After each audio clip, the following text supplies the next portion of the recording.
And there we are. Hello, everyone. Welcome back to another session of the Night Hedges. Just a disclaimer before we start. Today, I'm GMing with a concussion, so we may run late, and I may speak Danish at some point. But other than that, we should be fine. We are going straight into a recap with of the last session, and we are going to be starting. With a recap from Mador. Thank you. Well, we started off in the orphanariums in the adult dormitory. where Mother Superior Hope Singer told us that they have opened up a portal to bring kids and other adults up to the Raven Keep. So we ended up, we had, I think Zara and Eodi got the portal open. We jumped through the portal, ended up in, I believe it was the throne room of the keep. And we started working our way around the corner with two of our individuals climbing up on the beams.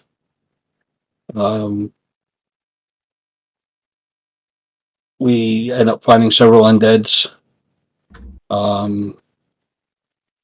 among a Wraith Captain and a couple Raven Guard Knights that were undeads. We broke into we got into the throne room, but I'll let Zara finish that up on what happened in there since I was still around the corner. And we ended up defeating and saving the crystal. Zara? Yeah, so quite a bit of exposition happened right at the beginning, including some information about the brass dragon that was part of founding the city, which was kind of neat. We found out that there's about 300 orphans missing from the orphanarium.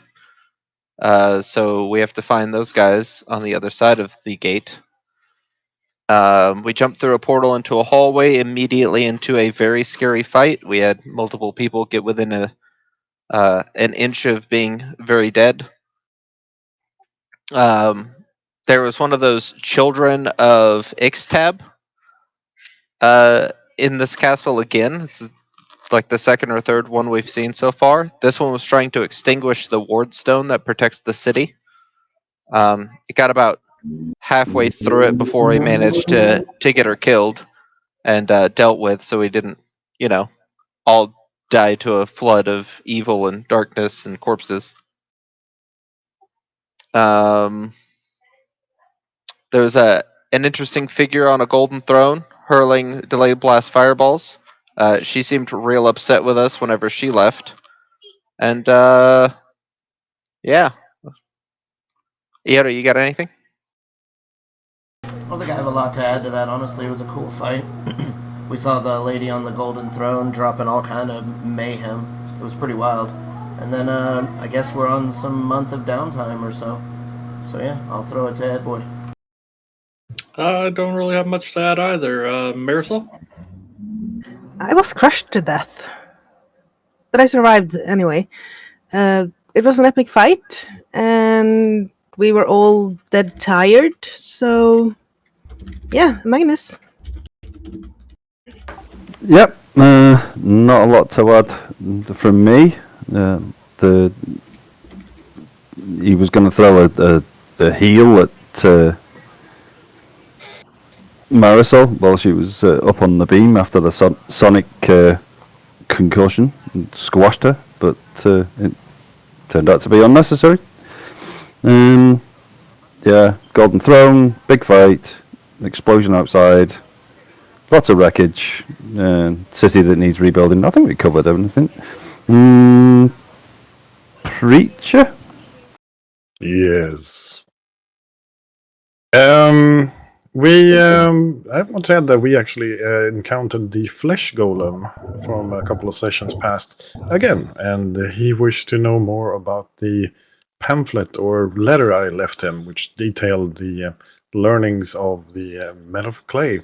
So he was basically asking to become a follower, but Preacher basically said that you need to find your own path. If you wish to follow these principles, you're more than welcome. He decided to stay on and protect the orphanarium while he was considering his choices and the new life he's living. And he was welcomed by the Mother Superior, I believe.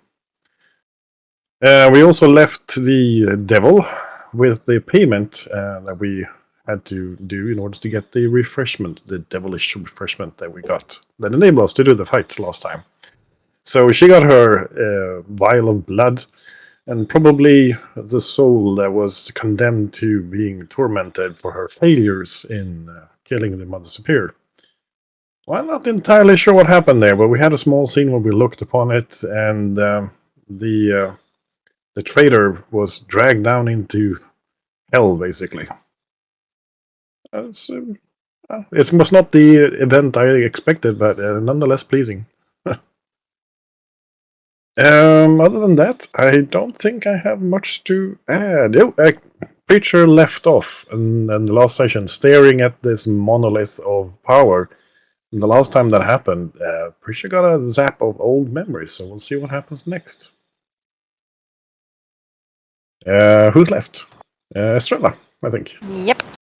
Not much to add. It was a really difficult fight and a very good use of different kinds of spells, like closing in enemies with a stone wall so they couldn't join the fight, giving us a little more time to fight the others. Estrella also tried to heal Marisol with a potion, but Ed was faster, stealing the spotlight. Not the whole group was in the throne room when the person on the golden chair said, "I'll remember you guys in the room." So maybe some of us are not in her focus, hopefully. Yeah, nothing more to add. If no one else has to go, back to Shoggoth. Right. To your surprise, this time the warding stone doesn't sap Preacher. So, what I want to know before we move on is if anybody has any scenes they want to do in the throne room. If not, I'm just gonna move it along into the aftermath of what's been going on. Oh. Yes, I have. Yes. Shion and Mador as well, I believe. So we'll start with Preacher since he was first off the bat. I'll turn around and look wildly. Where are the kids? Can't see him. Then I propose we start searching the place for them.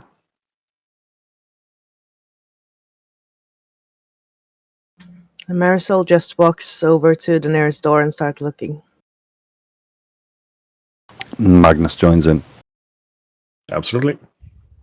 Very well. As Preacher turns his back and starts to walk away, you see a jolt of lightning reach out from the monolith toward the Preacher, but it's stopped about a foot from him. And all of you can very clearly hear first a female voice go, "Nah, it's way too crowded in here already." And then a male voice going, "Yeah, there's no room for anyone else in here right now." For the jolt of electricity is deflected away from Preacher. What? I think your visitors are objecting to any more company. Oh, what company? What is this? I look at my own hand, basically, wraps included. They look like they're bloody and filled with all sorts of gore from beating the stuffing out of undead for the last, 3 weeks consecutively, more or less. I need to have a think about these. Serious think. I move away from the stone. Very well. So, some of you are starting to look for the kids. None of you can actually find them in the throne room or the adjacent rooms. Although, if I could get an Arcana roll from whoever has the correct abilities to do that. Skill sets, if you will. Yeah, Iodi can very clearly find a straight line across the rock, cut directly into it, where some sort of portal has been opened. And with Marisol's master tracking from being a bounty hunter, it's obvious the kids were shuffled through that portal. I do not think we will be finding children here. And I No. will motion towards the portal thing. Nope. You're completely right. So where did they take them from here? And I why? don't, Sorry. I don't know. Do you sense anything, Master Yodi? Is there any way to open it like we did the one here? That's the thing I can try to do, right, Shoggy? You could, if you had any spells that would allow you to open a closed portal. I do not believe you do. I'm just wondering why they used a second portal here and not transported them to the final destination right away. Why make the stop here? I don't think such a spell even exists, Shoggy, so I wouldn't have it. That's something for us to discuss later, then. Didn't I open a portal? Never mind. We're good. Carry on. This portal is definitely not openable. Yodi can tell with his arcane senses that this one was much longer range. So there's no lingering energy like there would be if the portal is shorter range and time goes stretchy wetchy and all wobbly. There's residual energy, but if it's stretched real long, the energy is too thin to reopen it without knowing where you want to go and having the same type of ability to travel. I do not believe I can open this one as I have done before. It is too far in distance for Yodi to open. I understand. Thank you anyway, but at least they're not here. And at least they were not sacrificed. I was afraid to find them dead. Aye. It looks like they stopped off here so that this bigger portal could send them somewhere else. Maybe it needed to be opened by somebody more powerful. And it would have been a tragedy to find them dead, true. But sometimes death is more merciful. Than slavery. Let's not forget that they've still are in the possession of the people that want to sacrifice them. Just because they weren't sacrificed here doesn't mean that they're not being sacrificed elsewhere. No. But right now there's absolutely nothing we can do. And we stopped them here at least. Aye. We'll just have to hope that we can find them before anything happens to them. We can't even follow them.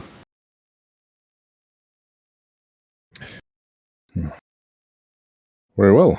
Estrella, you wanted a scene here. She is going over to Marisol. Really, stop scaring me like that, please. Yeah, you know what? I'm gonna try to avoid getting crushed instantly by some foul magic. I would prefer not to do that again either. If you did that, then I'd be out of a job. Nah, I'd get hurt other ways, and the other ones here, you've seen how they act.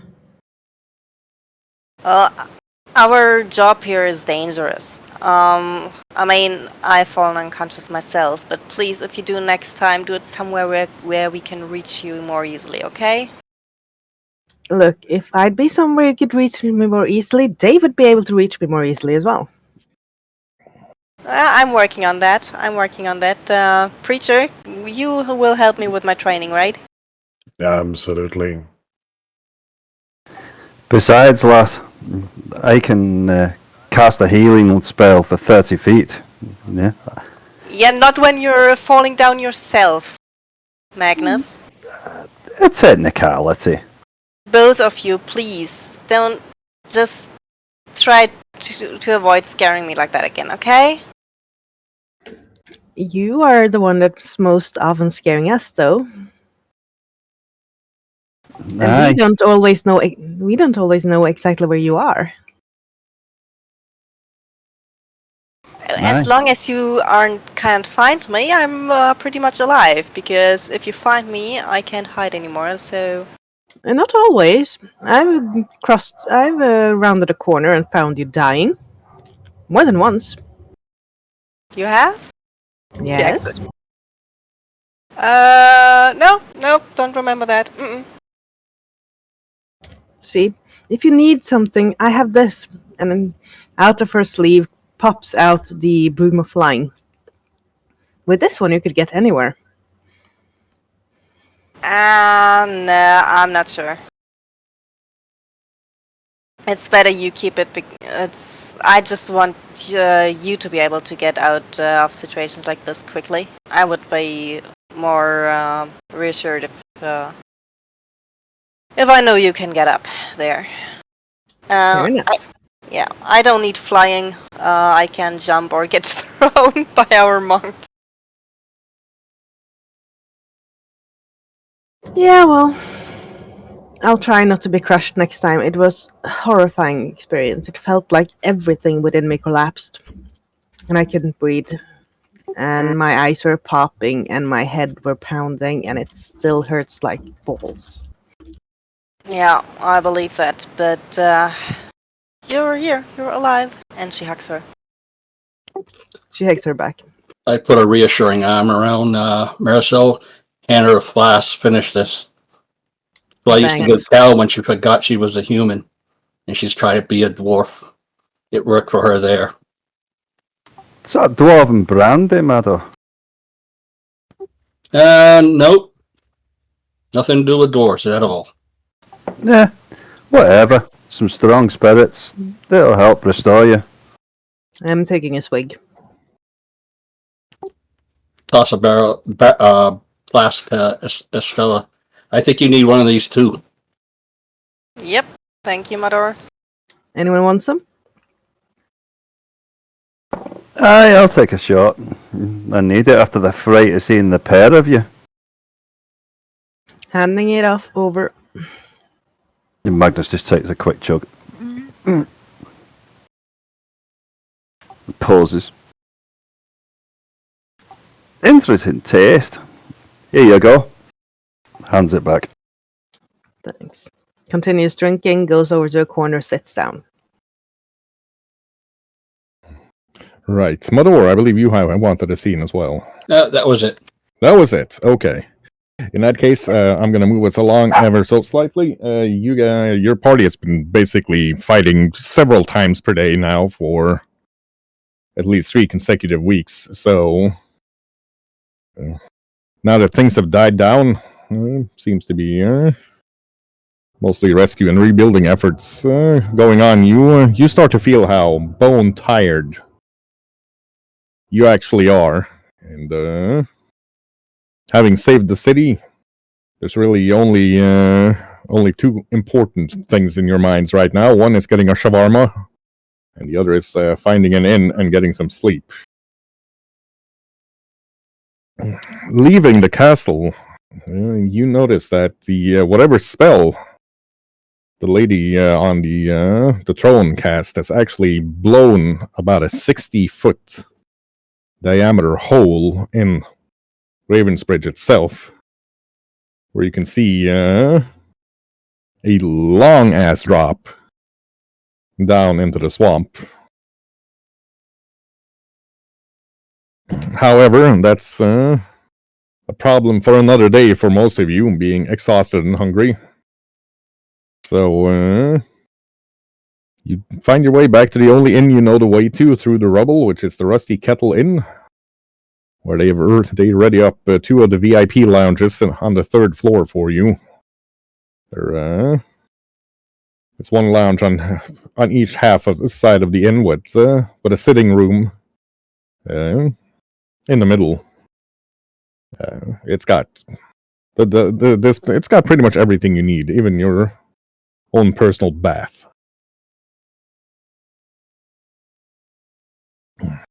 Doesn't take long before you get after getting some food and some beer into you before you basically pass out from exhaustion. Waking up the next day, Ravensbridge seems very different The sun is shining down.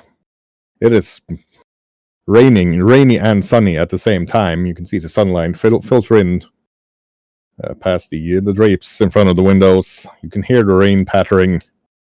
There's now voices, human, elven, dwarven, alive voices, not just going brains out in the streets.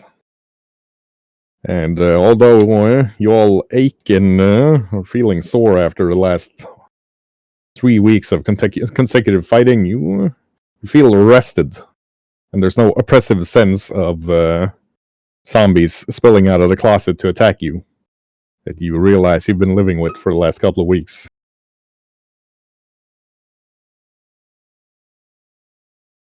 So, we're going to start with Marisol, actually. Preacher, no, Mador, I mean, I saw your hand there. Did you have something you wish to add? I'm just gonna. I was planning on making my way to the Raven Guards Citadel. Congratulations, you have taken the initiative. So in that case, we're going to do Mador first. Yeah, now you can actually walk the streets of Ravensbridge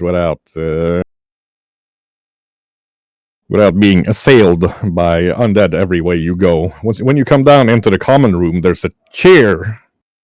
That's everybody you helped protect when you defended the inn. Sees Mador come down. And he strides towards the door. One of the halfling serving ladies comes running up and, Sir Knight, if you're leaving, at least let us give you some breakfast on the way. You must be famished. That I am, good lady. It's a recent finesse by our cook here, and she hands him a bun sliced in two with some fried ham and some scrambled egg on it. That does look very appetizing.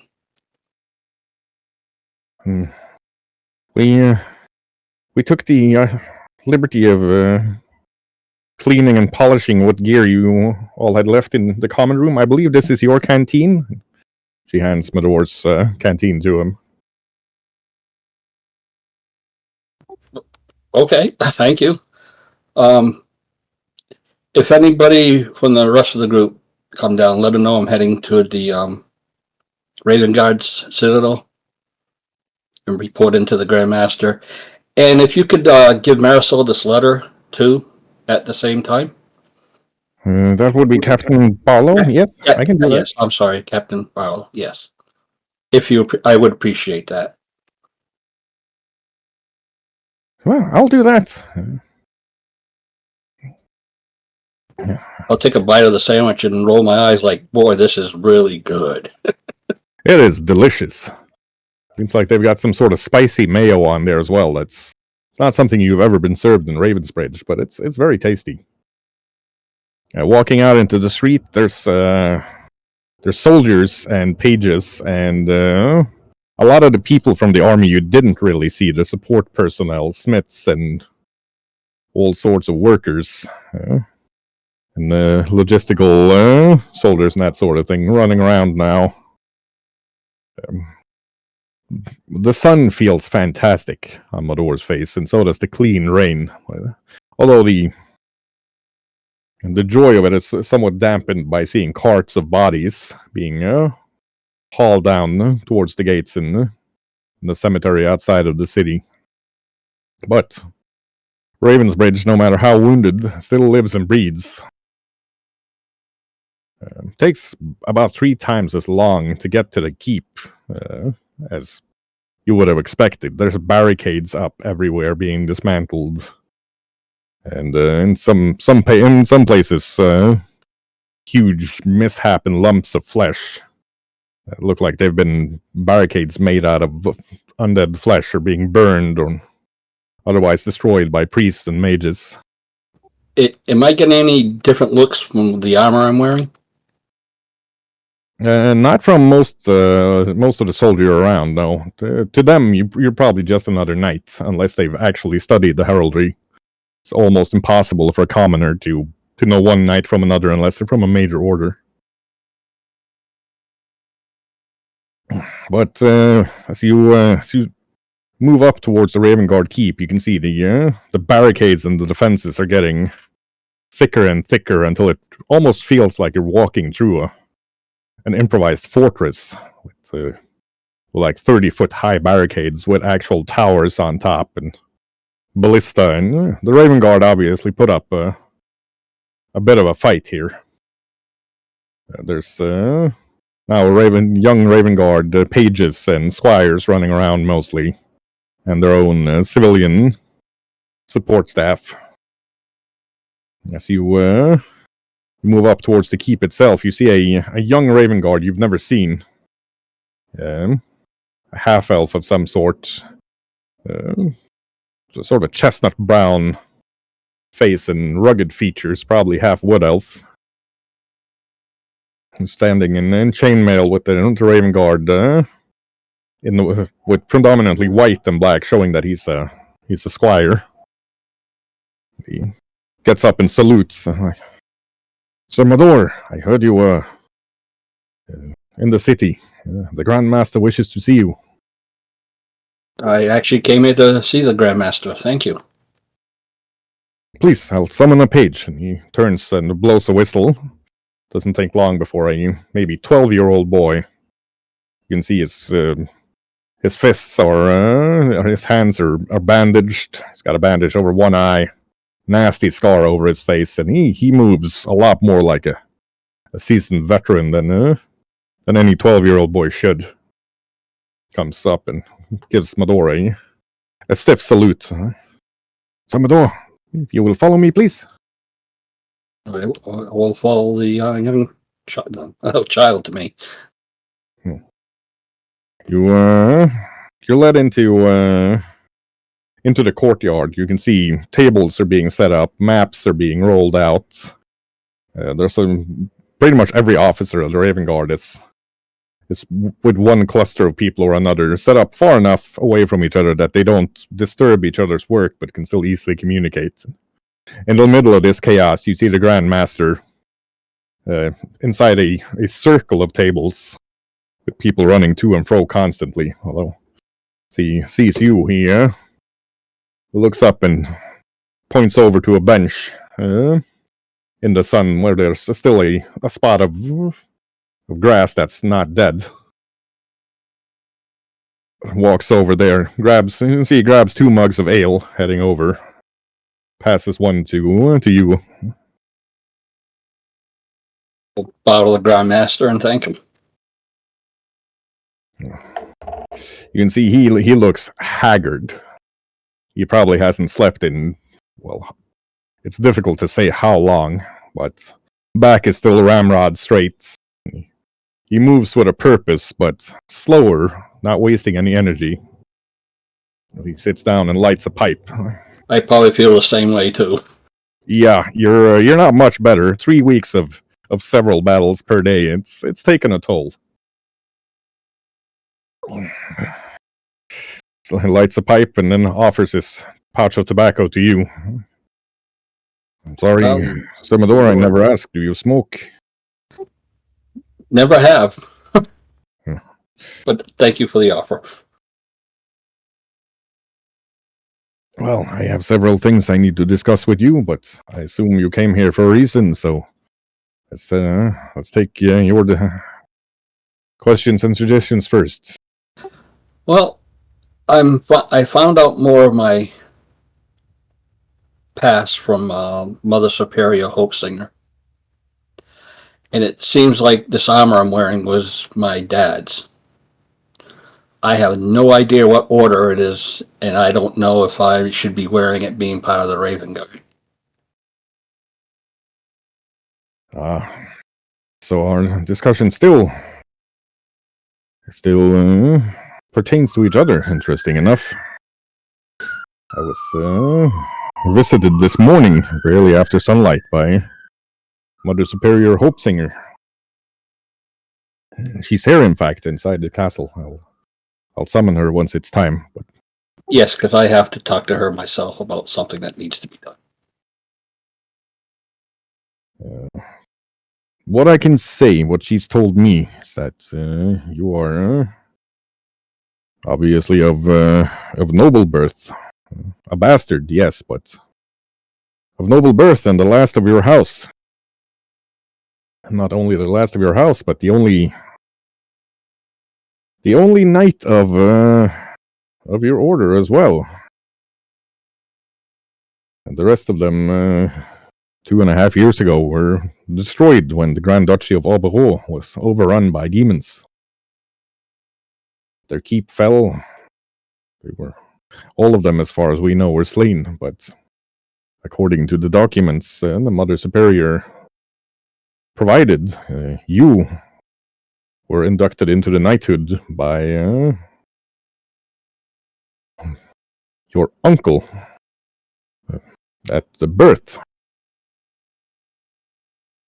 I have the papers right here, he says, and he hands Mador his official document of nobility.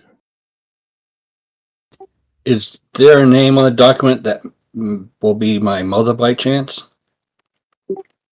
I should summon the Mother Superior for that. But first, let us have ourselves a little discussion. It is, you have carried yourself with great honor and great capability as well as a Knight of the Raven God. So, it will be up to you whether you wish to renounce the membership in the Order of the Golden Wyvern, or in which case the Order will have come to an end, or if you wish to rebuild it with you as the, well, current only member and de facto Grand Master of it. It's a difficult choice. You don't need to answer right now. Know that it will not stain your honor in any way in mine or the eyes of your knightly brothers of the Raven God if you left us to rebuild another prestigious order we thought lost. The Knights of the Golden Wyvern were the defenders of Aubereau, renowned for their use of the halberd, long spear, and one of the few other knightly orders that could challenge us with the use of the crossbow. Speaking of crossbows, I have recovered your Raven Guard's crossbow. I've been using it. Yes, I've heard several reports actually of your proficiency with the crossbow. Should you wish to keep it, it is yours either as a full member of the Raven Guard or as the first official gift from the Raven Guard to the Golden Wyvern Knights in the rebuilding. What you've done as a member of the Raven Guard is more than enough to guarantee our support in rebuilding the Golden Wyvern Order if you should wish to do so. Well, I've been kind of a reluctant knight, if you catch my meaning, with the death of a couple of my friends, the death of Aberdeen up at the Black Abbey. I feel like I have failed in my mission more than once. If it's any consolation to you, Sir Mador, I failed to defend Aberdeen as recently as yesterday in the fight against the vampiric champion of the enemy, but I saw her this morning and she seems to be just fine again. Is she here? She left the keep at sunrise. Okay, good. I really don't want to see her right yet. That was a nervous type of talk, not a, or should I say shy kind of talk. I must confess, I do not know what this... I do not know what power it is that allows her to not die, but our mages and clerics have examined her closely. It's nothing malign. Up at the Black Abbey, we were told that she ascended in a cloud of butterflies when she died, defending a lot of the people there. Yes, the same thing happened yesterday. She weakened the vampiric knight long enough that I could hold her off with great difficulty until a wave of power, which I've lately been informed was due to you and your companions, swept the city, and the vampiric knight fell back. I can't say much about that vampiric knight. I recognize the armor as one of the guardians from the city of Hollowfaust to the southwest of the Golden Glens, but they're usually not vampires. Usually. Sometimes, though, they are, but Hollowfaust has its own way with the undead. They don't turn evil there for some reason. Well, I think the proper thing I should do is restart the Golden Wyvern. No disrespect to the Raven Guards, of course. No disrespect is taken, good sir. It gladdens my heart to hear that you will. And you say they specialize in halberds. Isn't that odd how I took to the polearm so easy? Well, from what documents I can read, it's in your blood. Your uncle, Baron Henri Pistolet, was the Grand Master of the Golden Wyverns before they were wiped out. I myself worked with them several times. I have great respect for the order. It gladdens my heart to hear that there's a ray of light showing some hope. Maybe one day Oberó will again be the beautiful duchy it was. Although they will not reach the power of Grand Duchy in my lifetime. Probably not yours either. But anything is better than the barren wasteland it is right now. I have a lot more to think now. As my father was a master conjurer, and when I was turned 7, he was supposed to give me to Fey folk or Fey creatures for a favor. So I don't know if he turned from this knightly order, but this suit of armor that I'm wearing, that was on Mother Superior, the imposter Mother Superior Poussin, was in my father's study that I recall, 15 years ago.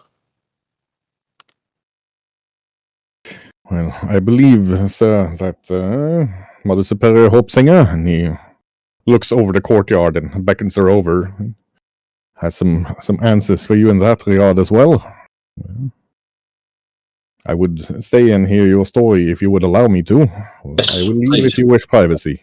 No, I wish that you stay here since I've made a big decision that will weaken the Raven Guard, which I'll still support them as much as I can, but I think this is the better part that I do. Believe me, I believe I have been mistitling you. It is from the document you hold in your hand, Baron Mador. Please excuse my rudeness. This is news to me too, so do not worry about it.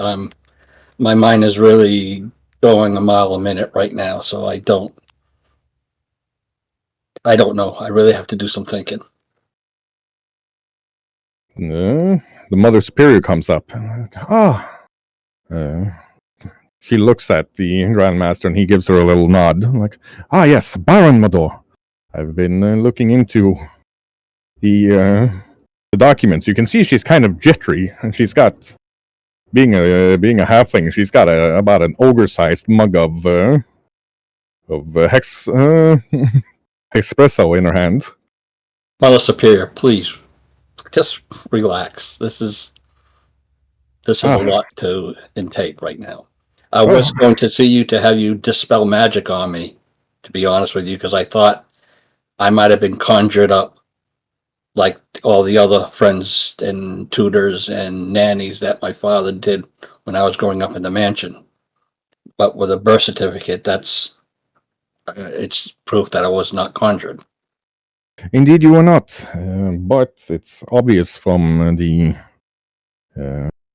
letters that I found hidden away that your uncle, the Baron Pistolet, he was worried about what your father might be doing. It seems your father in his time, he was an adventurer, much like yourself.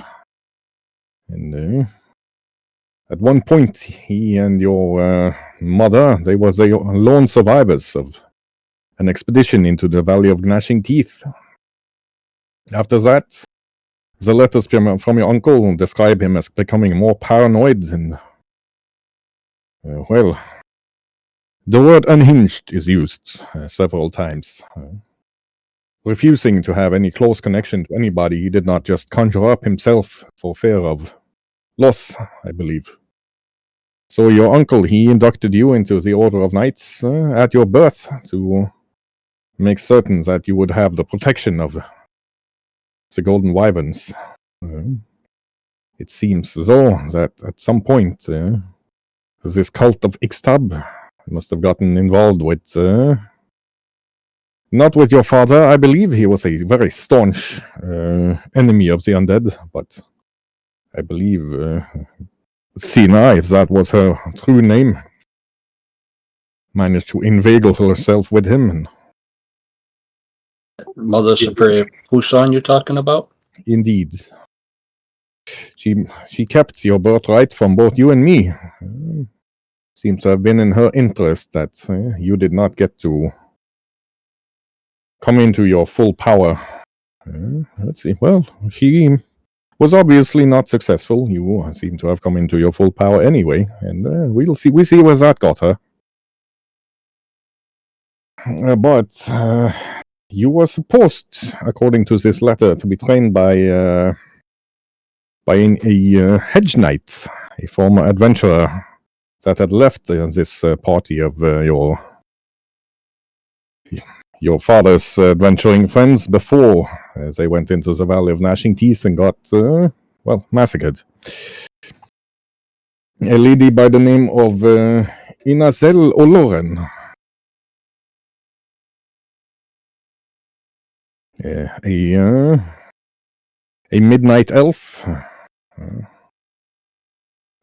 of some power, both with the sword and with magic. I cannot find any full name for your mother. She seems to have traveled under a nom de guerre most of the time, but she was known as Dawnfire.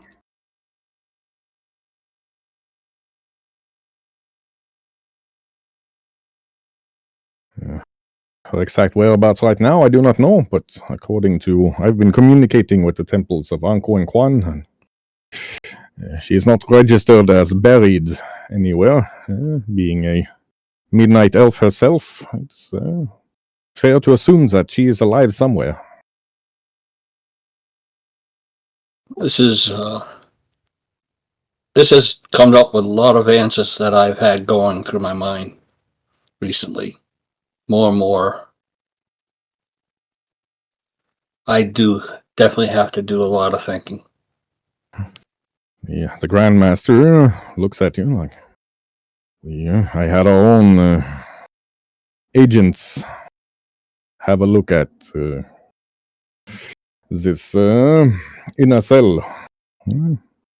It seems that just 5 weeks ago, she left Ravensbridge with a caravan of explorers and adventurers heading to the city of Valenkai,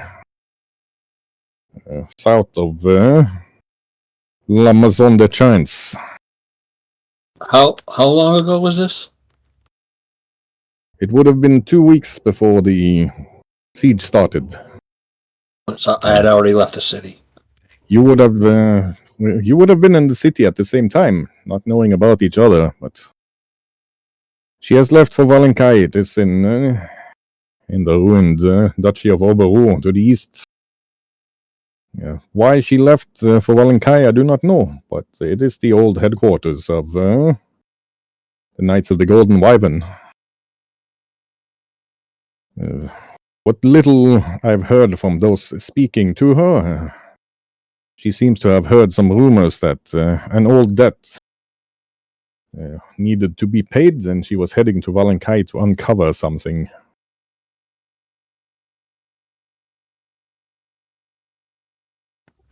Thank you for this information, Mother Superior. I am planning on going up to the orphanarium and kind of help you get things organized up there again. If you have my help. Any help would be welcome, Ador. Especially for the children, that you can be an inspiration to them. I see now that we have decades of evil deeds from Mother Poussin that must be rectified.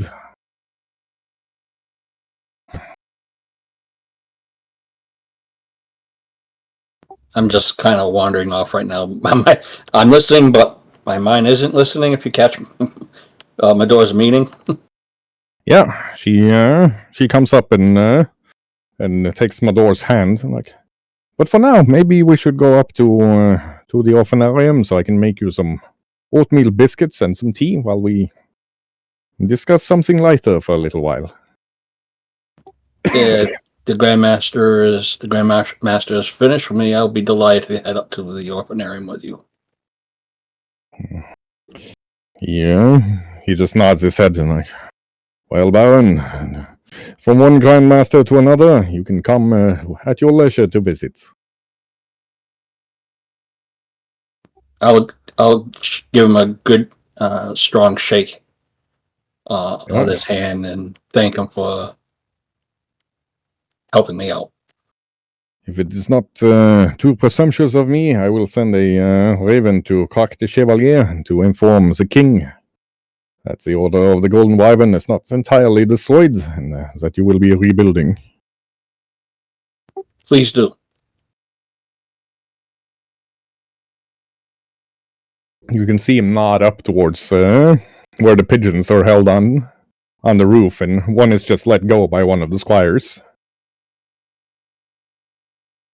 It looks like he had this prearranged, Grandmaster.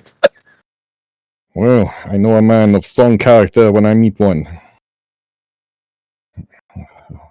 For now, relax and gather your thoughts. At the orphanarium, I find that some good solid physical work like moving rubble helps me gather my thoughts. Sadly, I do not currently have that luxury, he says, as he heads back towards maps and lists and several officers waiting to speak to him. If there's anything I can ever do for you, don't hesitate to ask. Likewise, my friend. And then he stomps off. You can see like a gathering. His face is like a gathering rain cloud as he walks back towards the operations to secure Raven's Bridge again.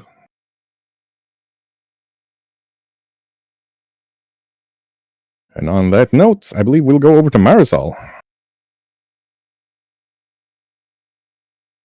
Yeah. After getting up late and having a magnificent bath and put on some clean clothes that does not include her armor for once. She only have her pistol in her belt, and other than that, she looks pretty normal. She will walk down to breakfast.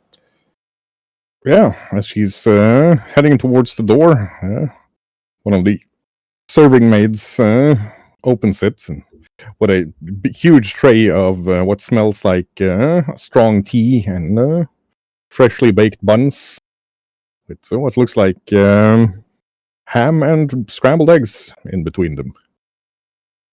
I absolutely love that. Thank you. There is a letter for you, madame, and also you have a visitor waiting to talk to you. I told him you would wish for your morning tea and to read your mail before we let anybody in. Yeah. Thank you. You might as well just invite him over. I'll take the letter and indicate a table for the breakfast. Yeah, she puts it down and places a little silver bell in it. Just ring the bell once you're done with your letter, and I will send him in. Thank you. I'll read it quickly. Yep, it's from Mador. I do not know if he actually has written you a letter or not. But Oh, he has.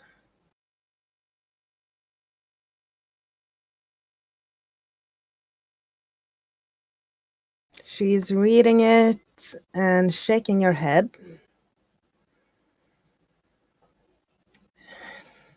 Mador, you are definitely real.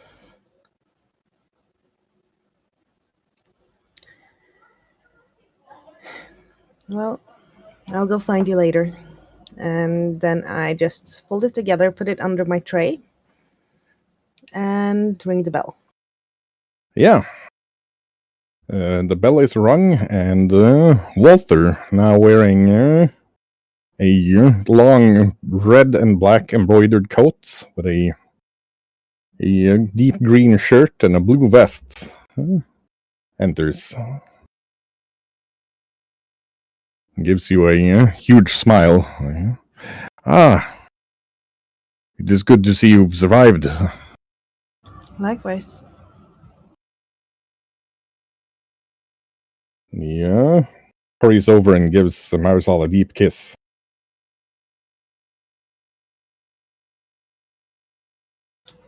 You want a cup of coffee? Why, yes, but you seem to only have tea on the table. I know how to get some. I just walk to the door and stick my head out. Can we have some more black bean brew, please? Oh, yes, absolutely. And you see her go over to. There's like a little dumbwaiter on the third floor where you are. She goes over and just takes a couple of cords and pulls them in what's obviously some sort of message. It doesn't take long before you have a huge samovar of black bean brew delivered. Thank you. I close the door, glare at her when it looks like she's about to go listening by the door, and put down a big mug in front of me and Walter. Well, he sits down, and you can see he pulls up a pipe made of some sort of white bone, little flicker of flame on his finger that he uses to light it. Well, first of all, he says, and he takes out a small flask. What, do you read Dwarvish? Do I read Dwarven? We're going to assume you recognize this part of the dwarven liquor bottle, at least. You do notice it says not for human consumption on the bottom of the label. Oh, that sounds exactly what I need. He pours two small silver glasses that he pulls out of his sleeve. And, for Captain Karen. For Karen. Company has decided to join up with us. We don't have quite the luxurious apartments you do, but the city has been nice to us. But after the fighting was over, most of my men and women are out clearing the last ghouls and zombies out of cellars and other dark places. Well, the wave of power didn't quite reach, but I thought it was time for us to have a discussion. If you are to be involved with me any longer, you need to know the entire truth. Go on. In this inn, there's a portal. There are many portals like it between different inns used by an order, a secret order, known as the Order of the Unobscured Star. Unobscured Star or something? Yes, indeed. We guard we guard against the horrors that come from beyond the stars. The demonic incursion 2 years ago, both in Golden Glens and several other places, were stopped by senior agents and leaders of the Order of the Unobscured Star. But our senior leadership were misled. It is a long tale and difficult. I will tell you all about it, maybe over dinner, but to try to keep it short and simple. There were unborn gods that wished to come into the world and take over for the current gods, bringing in an age of madness and chaos. Except not all of them were unborn. One of them, what would have been the trickster god of their pantheon, had managed to birth himself centuries ago, maybe millennia. He tricked the most powerful of the champions of the Order of the Unobscured Star to leave this world on a fool's errand. We believe they are trapped somewhere. And what returned, it is not them. It is a twisted, corrupted shadow of them. They've been hunting down the members of my order. The problem is that some of them themselves held a spark of divinity after killing, well, creatures, let's say, that themselves had been demigods at the very least, and some of them have returned with a twisted spark of divinity itself, which, from what I understand, has caused them to veer away from the plans of the unborn and start plans of their own, which is why we now have this creature calling itself the Mistresses, that it seems to be waging war for the mantle of Lord of Undeath. I believe she was in Golden Glens to absorb the power of the warding stone. There are warding stones in most major cities in Golden Glens. We have seen 2 already. It is another long story, but during the first cataclysm, or maybe the second, I'm not too certain of the details, but during one of those 2, when false gods were killed, there was a star pulled down that hit what was once the capital of the Elven Empire that ruled these lands, part of the larger human Elven Dwarven Empire. So, and parts of that star now are used as warding stones, also infused with a spark of the divine from the false god that was slain here. Believe me, the Order has tried for a long time to find out who this was, but one of the current divinities was obviously involved in this, and they have quite simply taken the knowledge away. We do not know who, but we believe that whoever fought in this capital fought at least 2 of the false gods, as they were called, and then ascended to become the god Allah. But we cannot confirm this with any accuracy. It is just juxtaposition. The reason I'm telling you this, of course, one is so that you know the danger of being romantically involved with me. There might be very powerful eldritch horrors with a spark of divinity from beyond the stars that are trying to kill me. Feel like that is the sort of thing you should know before we have dinner together. And the other is that outside the city of Langier, to the west, yesterday during the fighting, one of my fellows of the Order of the Unobscured Star saw a woman with raven black wings and a cold purple flame rising from her head in the form of hair, fighting what we believe were the rulers of Greenhill. At least there were reports of a shaggy, unkempt man flying around with 2 swords, and the prophetess of Anku and Kwan herself fighting this being. But from what we understand, they fought to a standstill. The Lord and the Lady left Greenhill? I thought you might understand the significance of that, yes. And if something can fight them to a standstill, we are all in very, very great danger. Yes. We are. Myself, I will not be leaving Ravenswage for a while. I am the only surviving member of the Order here.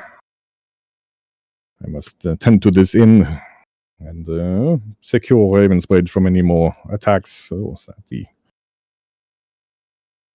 the shard of divinity standing in the castle is kept safe from these creatures. But you need, as a captain of your own company, to know what stakes are and what we are up against.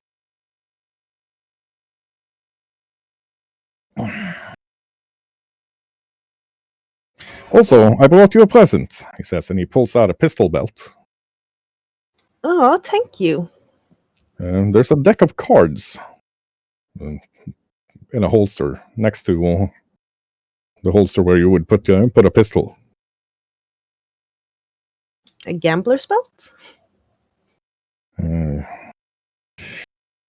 It took me quite the amount of work to procure this for you, but yeah, the belt itself, you can draw from it once every hour 1 card, and it will give you a special type of ammunition corresponding to the arcana of the card you draw.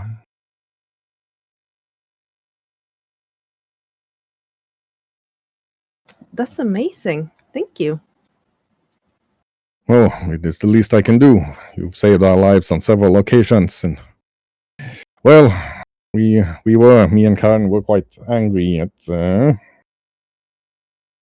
losing so many people earlier. We should not have reported you to the Viscount. It caused far more troubles than it was worth. We shouldn't have made that error. I shouldn't have made that error. And I shouldn't have trusted anyone else to carry a message for me as well. Well, it is what it is. But I'll take this that now that I know the danger and can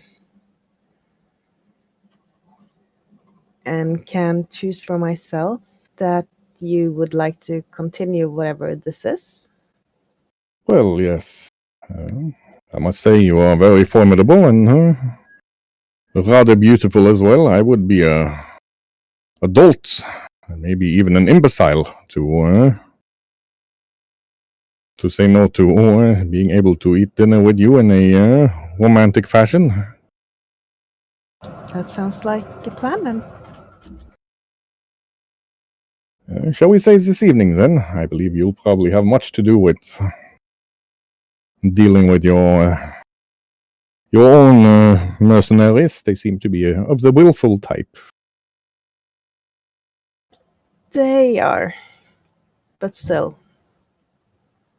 They are also very capable, all of them. Perhaps except the fox, although he has saved my life a lot of times. He just don't know when to shut up. Well, it is a luxury, I believe, to have a friend willing to talk to you, even if they talk too much. Absolutely. Oh, Toris knows I miss Karin, although she also had a personality like a fist to the face much of the time. Well, at least you know where you had her. Well, yes, mostly angry at me for something.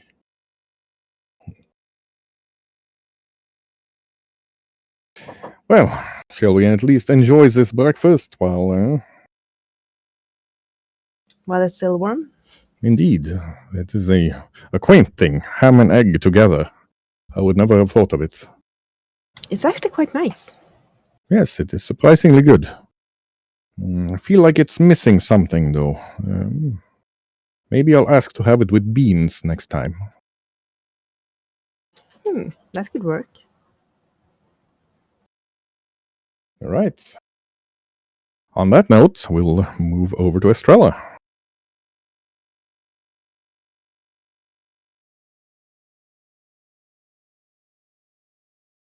What's Estrella been doing this morning?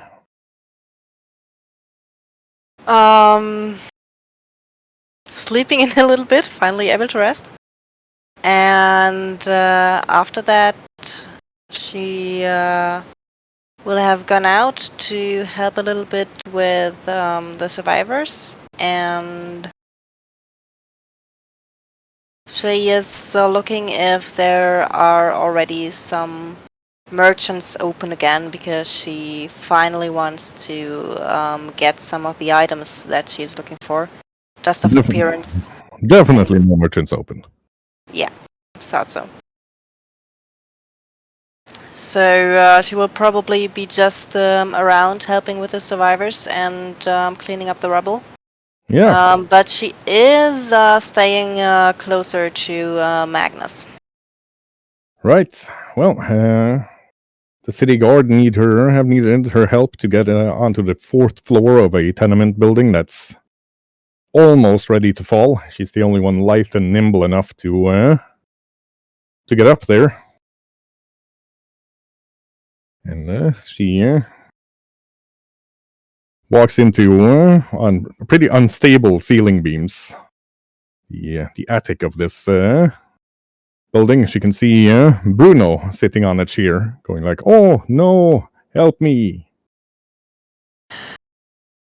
Bruno! I highly doubt you really need my help, but if you want to, we can act like it. I guess you want to talk to me if you're here. Well, yes, I definitely do need your help, you see. But this was the best way of getting you away from any prying eyes or listening ears. See, I talked to you about our little confederation of like-minded minds earlier. At midnight tonight, you are invited to join us to be fully inducted into the order. Although, and I do believe you won't appreciate this much, but it is not to be avoided. There will be magical questioning of your... to make certain that you are not an agent of any enemy party to the King of Golden Glens. Her face darkens. Yes, I assumed you would not like that much, but believe me, it is proven many times that it is something we have to do. On the upside, it will give you, let us just say, access to resources that you can use both in your own campaign with your quite capable friends and for anybody else that you should feel need help. The poor, the orphans, or maybe prisoners of war and refugees. These funds, these resources will be at your discretion.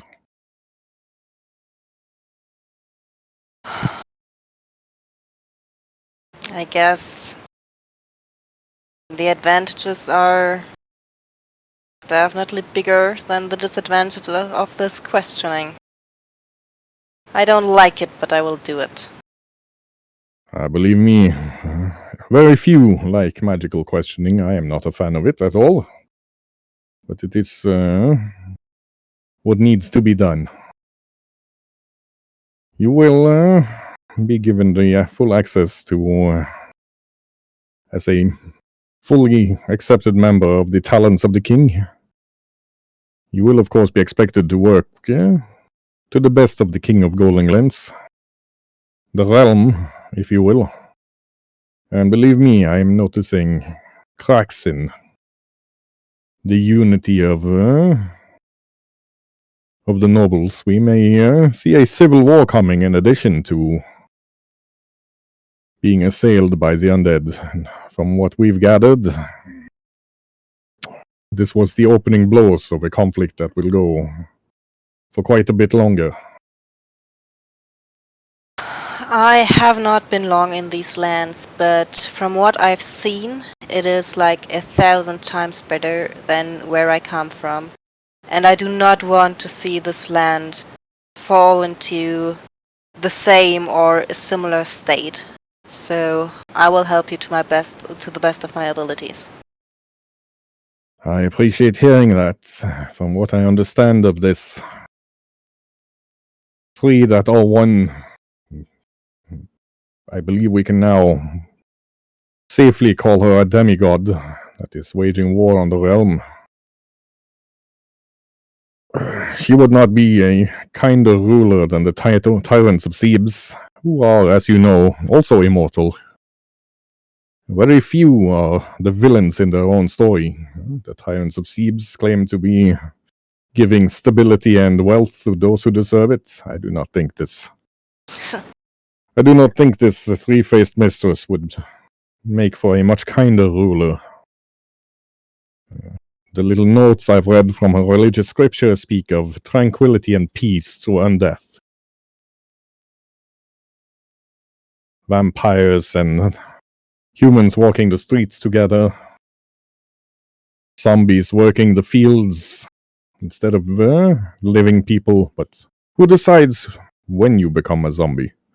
Exactly. The ones becoming a zombie or a slave, because it's nothing else but that. They usually do not get a choice. Indeed, I believe this creature needs to be stopped, but... well, once you're fully read in as an agent, I will tell you some of my suspicions. I cannot do it right here, right now. It is not safe. If the ones I believe might be disloyal to the king are powerful as I fear, they may be watching us even now. Of course, I understand that. Do we, in our community, I call it, have the magical expertise to look at my tattoos? You said they would possibly affect my health. Yes, I have asked some of our most powerful members who are skilled in the arcane arts to join us this evening to have a look. I would also ask that you ask your friends to be close by in case we need their fighting prowess. You expect trouble? With the immortal tyrants of Thebes, I always expect trouble. You would not believe how many of their agents we capture or kill in a year here. Alright, then where should I tell them to wait? Your friend, Preacher, will get an offer later. I believe there will be a ceremony. If he takes it, as I hope he will, you will all be at the castle of the new Duchess. We have a room there set aside for our activities close to the barracks where he will be holding a speech, I assume. Or maybe doing push-ups. It is difficult to say with that individual. For now, though, it is starting to look suspicious. Justine, and a small, thin halfling comes out of the shadows and pulls on a couple of boots, kind of dusts himself so he looks a bit more dirty. He looks like a child. Tips his hat and, "Hello, I'll be your victim today." "Oh no, please rescue me. I am so afraid." Don't be afraid, little one. I will help you. "Perfect." And then he whispers, "And if you drop me on my head, I will put laxatives in your beer."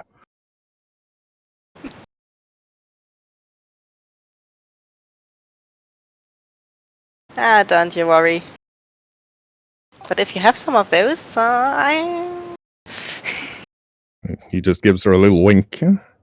Yeah, the climb down is very easy, especially with somebody who knows how to balance perfectly, to counterbalance for Estrella without showing anybody on the ground that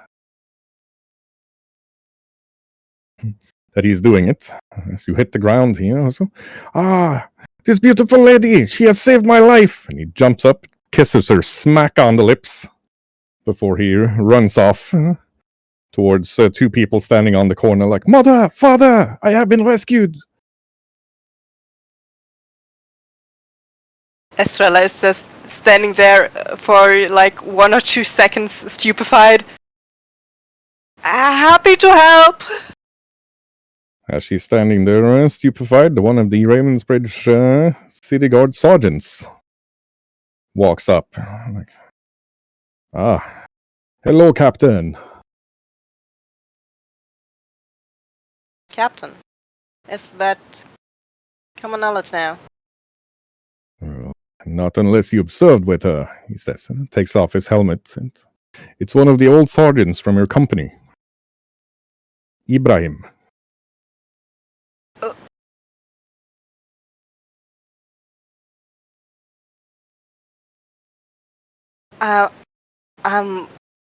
I'm glad to see you here and alive. How come?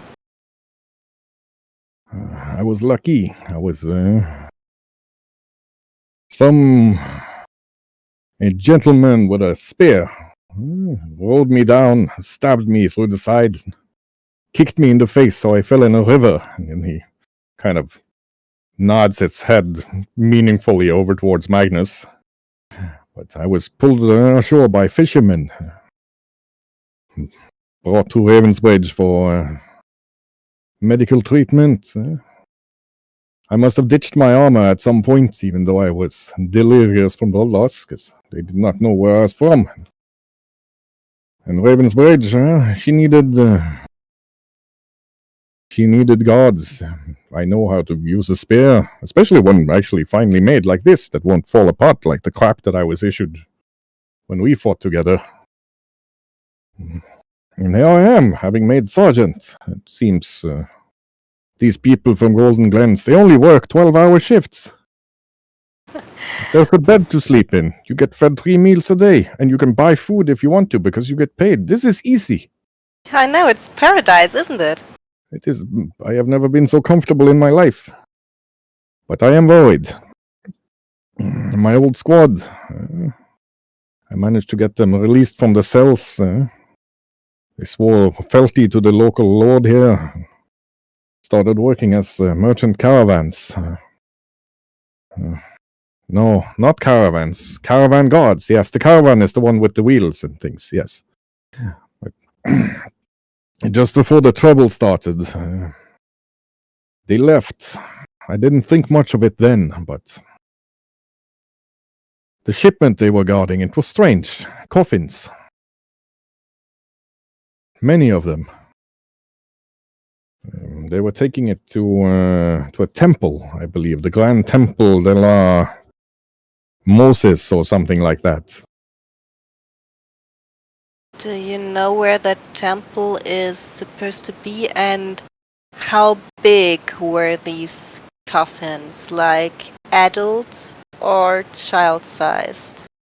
I believe 20 of them were child-sized, and then there were 5 adult-sized.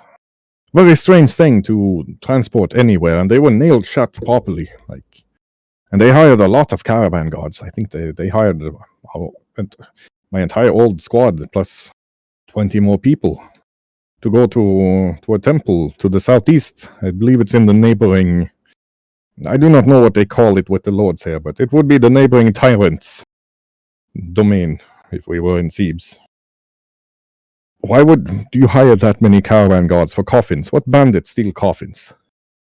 Yeah, I don't want to worry you more than you are, but we both knew how the world works, and I'm afraid they are in deep trouble.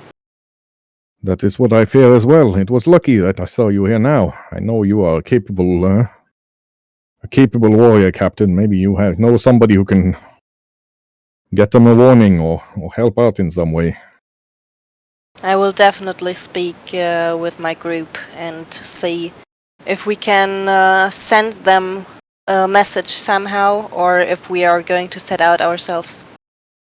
Ah, yes. Do you know the exact route they were supposed to take? That would help. I can dig it up in the all the planned caravan routes are logged with the city guard. I'll see if I can find it, but most of our offices and keep were, overrun by zombies, so I don't promise you it'll be there. Every little bit can help. Speaking of, and you hear whistling from one of the cellars, and he hefts a sturdy mace and I'll have to go take care of this. You enjoy your time with Sir Gutstabber, Face Kicker up there. It was great to see you, and she is just this warrior arm greeting thing.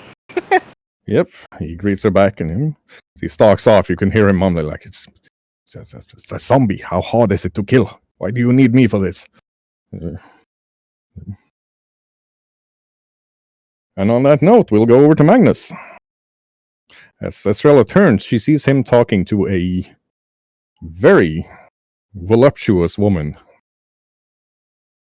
standing dressed in the gold and reds of the Temple of Shorsha. Yeah, she's about 6'2", built like an athlete, with a neckline on her dress that would make most people blush just thinking about putting it on. She's just come up to Magnus, like, you're the champion. I've been wondering when we'd come across each other. I am. Magnus Evaldsson, at your service, ma'am. And you are? I'm the maiden, if you will.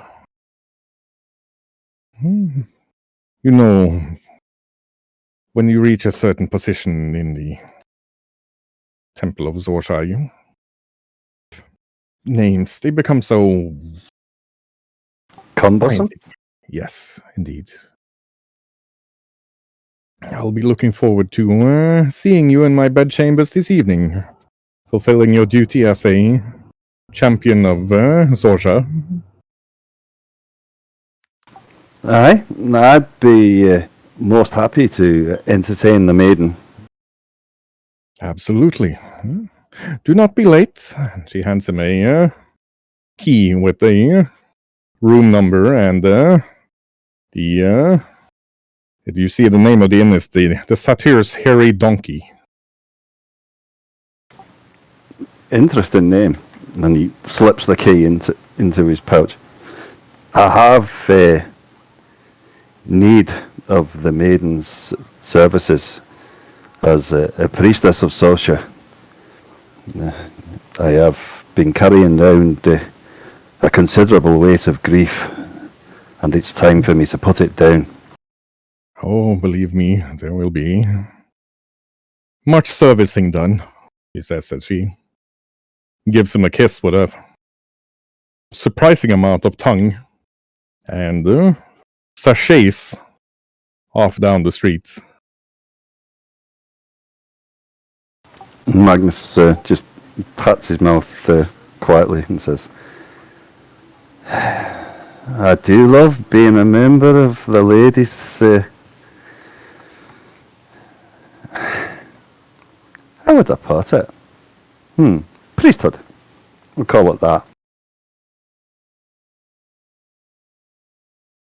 As you turn, you see Estrella talking to a very tan man with a bushy beard hanging down in ringlets. But before you can talk to her, a hand with long, almost ivory white fingers and roses painted in blue, gold on blue on her fingernails, but it's laying on your shoulder. He turns slowly to see who the owner is. It's a lady in a very body-hugging dress. The sort of dress that shows off more than it actually conceals, but with a veil thin enough that you can see that she's stunningly beautiful with long blonde hair. In the blue and gold of a priestess of Carissa. Greetings, lady. Magnus Evaldson. What may I do for you? Oh, I know well who you are, Sir Magnus.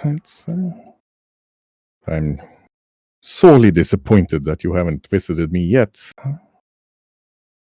I've been kind of busy, overrun the city, lots of undead, mortal threat to the security of the region, that kind of thing, Ah, yes, you must be very tired. Please, you will come to my house this evening. I will give you a home-cooked meal. You can lay on the divan with your head in my lap, and I'll stroke your hair while you talk about it. She puts a note with an address in his hand. Do not be late. I believe your plain-looking friend down there wishes to speak to you. And she walks off. Lady, a moment. You'll have your moment this evening, Sir Magnus. But I've been contacted by the maiden. She also wishes to see me this evening. Well, that sounds like a problem for you to decide then. I look forward to seeing you. She gives him a flirtatious wink before she also sachets off. You can see a couple of the soldiers almost falling over as she walks past them. Magnus just chuckles and looks up and says, "Really?"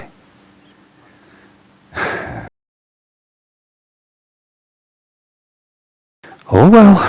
And then he turns back to Estrella.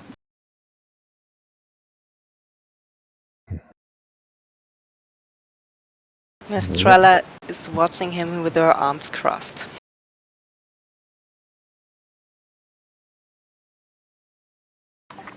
I am a champion of my goddess, and those two ladies are both, they're very high in the temple. I must do as I'm bid. 'Tis my duty. Of course, duty. Right. On that note, we're going to move over to Preacher. What's he been doing?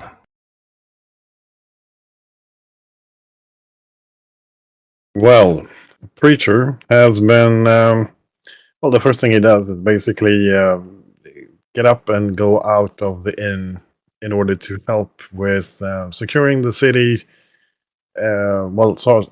Starting with searching for survivors, clearing the rubble. That's the thing he starts with anyway. And he will do it for as long as he can on the first day while there's still hope to actually save anyone. Yeah, the Men of Clay join him. You can see the Men of Clay have grown. There's like 200 of them at least now. And Faith is there with his enormous strength, making clearing rubble very easy. Preacher is strong. Faith is even stronger. A lot of people seem afraid of him, but now dressed in the robes of the Men of Clay, he seems to be accepted by most, although they take a little detour around him still. We try and talk to the people and ascertain where they suspect people may be, rather than just aimlessly try wherever there is rubble. Mm-hmm. You rescue a lot of people, a surprising amount actually. You would have thought most would have been crushed or starved by now, but the humanoid will to live is strong. And during a short water break, a young blonde lady in a very nice, just black and dark blue dress with the emblem of Ravensbridge, and very blonde hair in two braids down the sides of her head, walks up to Preacher. Excuse me, are you Monsieur Preacher? That is I. I believe you are the master of these men of clay.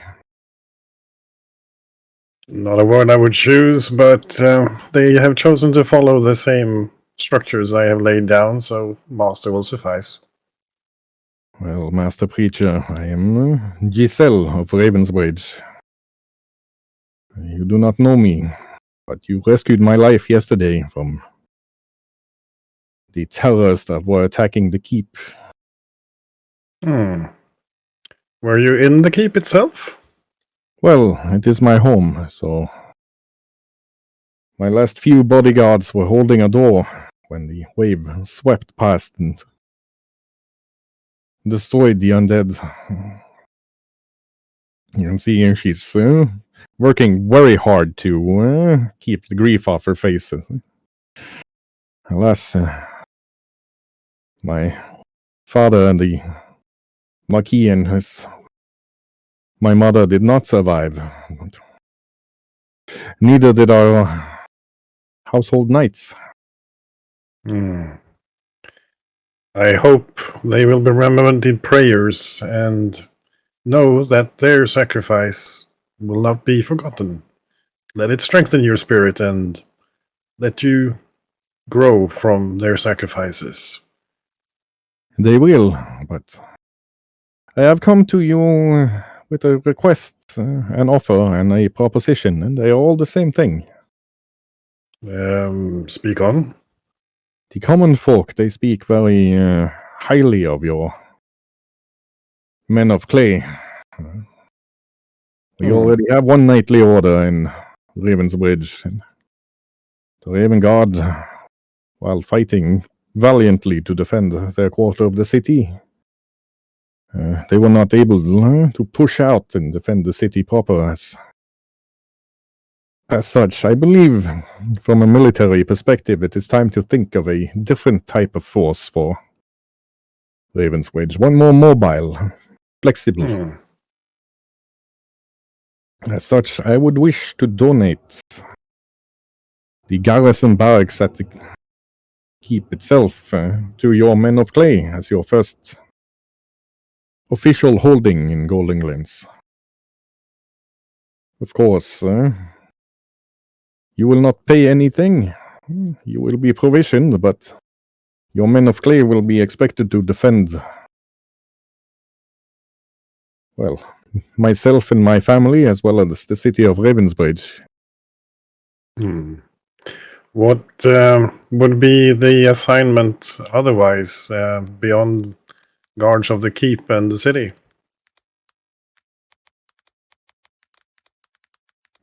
No assignment as such. It seems your men of clay, I did read a charter that was given to your large friend with the scary visage there. It seems that your men of clay, just by being present in the city and being provisioned, will do as much good for the city as I could hope. Understand this, lady. I don't know your proper title now. Please enlighten me on that before I go on. It is Marquess Giselle. Marquess Giselle. Understand this regarding the philosophies of the men of clay. We do not limit ourselves to the martial stance. We are meant to support and safeguard life and provide moral and a supporting structure, so to speak, to those who have seen ravages of war, especially. We will recruit men to serve as martial aspects, but our philosophy is stretched to the people itself. We will not turn away people that come to us, but of course, they might not become part of such a keep guard as you're suggesting. Indeed, it is one of the main advantages I see to this. Not just a knightly order, but a martial order of, what could I say, a beacon of hope to the common folk, who thinks in larger terms than the next dragon to slay or the next troll to be struck down. Do not misunderstand me. I love and respect the Raven Knights, but they have their role to fill, and I believe, especially now after this devastating blow that's been dealt to us, Ravensbridge itself, it needs an additional type of protector, one that will soothe the soul and help build orphanages. It's not needed. The orphanarium is not burned down, but it is the philosophy of the thing, you see. Indeed. I do find I should give you a little bit of a warning on this. The tenants of the Men of Clay, we were, let me backtrack a little bit. During the approach to the city, we ran afoul of a noble who took upon himself to call us traitors. And basically because we didn't bow to his will. And eventually we did, and we did disarm ourselves and listen to the justice of the nobles, of course. But at first he made a rash decision. The tenets of the Men of Clay is not aimed towards the nobility, but one of them is the fact that we must focus our minds, train our body, and encourage growth in others. Rise and rise again until you stand unbowed. They will probably not tolerate injustices. Well, that sounds quite excellent, doesn't it?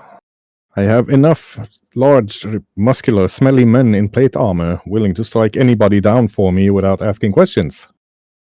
That is not what I am looking for here.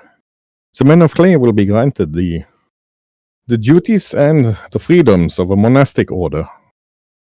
Meaning, it will be you, as Grandmaster, who decide what the Men of Clay do and do not. As long as my family's safety is guaranteed. That is the only non-negotiable demand I have. That demand is certainly something we can accommodate. I have no fear in that. I have only one final question. Very well. The justiciary status of the Men of Clay. I would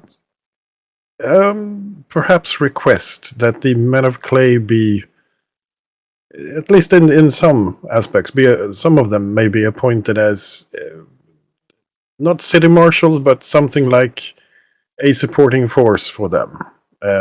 So if there is questions in a certain quarter of the city, we could perhaps draw on Men of Clay from that city, from that part of the city, to help resolve issues. Bit of folk input, so to speak. Well, sir, being a marquess, I cannot appoint a sheriff. Only the dukes are allowed to do this, but I would give you, as the Grand Master of the Men of Clay, the judicial standing of a marshal, my own judicial champion within my domain and abroad, should it be needed. Then I think I shall accept this, but know that we might not be in the city all times. I cannot speak for the group as a whole, but we do have we have put ourselves against the three, and they might not be focused here anymore. We don't know where their attentions go, and we will oppose them as such. Believe me, Marshal Preacher, the three, they killed my mother, my father, my two brothers. They wounded my city deeply. If you would not put yourself against the three, you would are not somebody I would wish in my service. But be aware, I have 3 small children. I ask it that at least enough of your order remain, that mine and the children's safety can be guaranteed from any assassins or other evildoers. Of course, Marquesa. In that case, only one thing remains. She turns to 2 large burly guards, and they bring up an automaton. This one female-shaped, much more spindly built than you, slight, but with arcane energy, still pulsing around her, although it's being repressed by the manacles she's wearing. This young, well, I do not know what you call yourselves, your kind. But she woke up during the troubles here. Oh, Lord. We are the unborn. This young unborn, then, she woke up during the troubles here, killed many citizens. I do not believe she is inherently evil, but she will need guidance. Can I trust you to take her into your care? The only solutions I would have would be to put her in the dungeons, and that seems like a less than ideal solution. I will attend to this unborn and newly awakened as much as I am able to. This is new ground for me as well, but I take responsibility for my kind. In that case, I will see you this evening so I can officially grant you the barracks as your orders domain. I will be there, Marcus. Excellent. I look forward to it. And Preacher that basically walks over to that being after a small study. Is she being released, or are they still standing guard on her? They've released her. She's looking like she's looking for somewhere to run or attack. What is your name, friend? She looks up at Preacher, and her hand shoots out as she tries to attack him with some sort of spell that just fizzles as her hand touches Preacher. Takes one step back, looks shocked.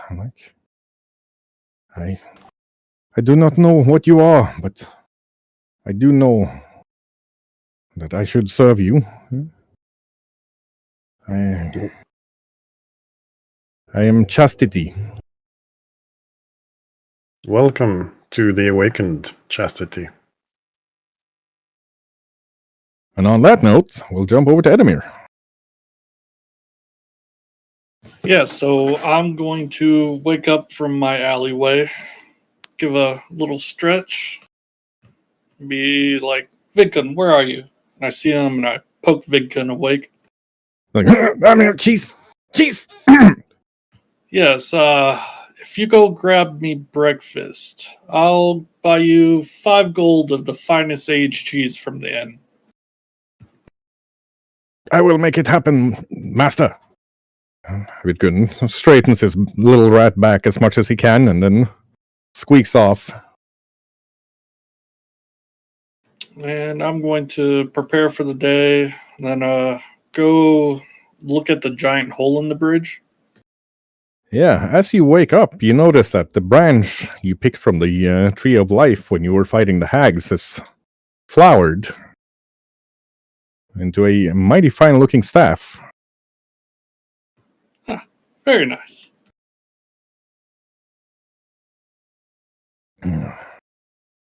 So, Vidkun comes running back after a couple of minutes, like, Master, almost nobody understands me in there, but I did find the lady. She's bringing you breakfast. No. I wanted mice. Your expertise is to find and bring me mice. Oh, mice! Yes, I can do that. He scuttles off. Around the corner, however, a tall elven lady wearing the leather her armor is made of looks draconic in origin. And, she's also wearing a helmet with large antlers, and the amulet of Apollo on her chest. A fellow worshipper of Apollo. There you are, Druid Edamir. It's been a bit of a job finding you. People tend to forget about me. It's fine. The tree told me about you, and I see it's bloomed into its full power in your hands. Yep. If only there's a way to make it smaller so it'd fit more in my tiny fox form. It'll be returned to you soon enough, I'm certain. I come to you as an emissary from the Archdruid of the Eternal Glade. He wishes that you be informed of the threat close to this hovel you've chosen as a home. And also wishes to offer you membership in the Druidic Circle should you wish to join. Your exploits are becoming quite well known. Quite well known. I try to stay under the radar. Well, you can stay under the radar for most, but not from the Eternal Glade. We see not all, but enough to have a good understanding of what's going on. You seem to be fighting godlings, so we share a common interest there. You see, there's secrets. And now she's speaking Druidic. In the Eternal Glade lies buried one of the old gods from ages ago. Dead, but as you know, with gods, that is a relative matter. This god died peacefully when its time was up, as is the circle for the gods in this world. But the last 2 years, something has been trying to come in and drain its power. Our Druidic Circle has been fighting back against it. Sieges, not unlike this, but for years, not weeks. We have gotten support from many other circles, and even the Church of Apollo itself has sent knights and clerics and laymen to fight. But the Glade, the Eternal Glade, is under constant assault. It is a problem even for me to come here to talk to you. We need an agent out in the world. An adventurer like yourself with capable companions, able to stem the tide, find the weakness of this rot, cut it out,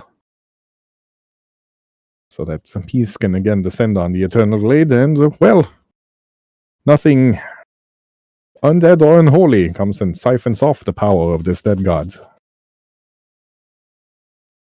As that would be, I believe, quite unfortunate.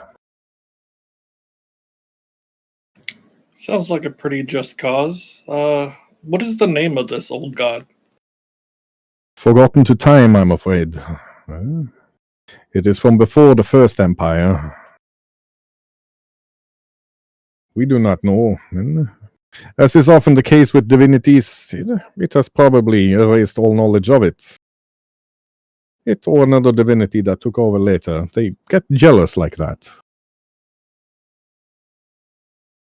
I believe we are heading again into a turning of the seasons where new gods will rise and the old ones will fade away into slumber, and then what passes for death to a god. These are usually tumultuous times. It is important that we guard the fallen elder gods so that. Well, we saw what happened with the heroes of Borgongen when they pulled a deity in from another world. And Ixtab, goddess of undeath, terrible though she was stupid, chaotic, disorganized. Now we have a god, lord of undeath, where the undead march in ranks, build castles, fight wars. Not, in my opinion, an improvement. Doesn't sound like much of one. We do not know much yet, but please, he says, and she hands him a gorget of made from some sort of ancient scaled creature. And this will amplify your natural terrifying stature. Yeah. And it will also allow you to commune with me through the primal greens. I'll accept it. Very well. I look forward to hearing your first report when you should have something to report. Well, the way things have been going, probably won't be too long. And you can hear around the corner Vidkun going like, "Come on, this fox is going to give us all of the cheese. Just line up nicely and walk up to him one by one." A lot of mice going like, "Yeah, cheese, come on." Seems my breakfast is here. "Ah, yes. Let me not disturb you any longer," she says. She walks back around the corner. And 15 mice being led by Vidkun are moving up and like, "Hey, I heard you have cheese." Yeah. I got tons of cheese. Just look that way. Right. Not going to the graphic murder of mice having been led by mouse. We'll hop over to Zara. What's she been doing?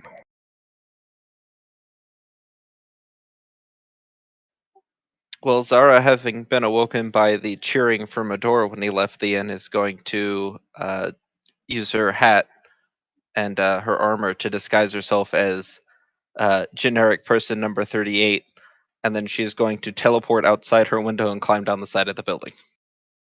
Right. Well, she is well disguised.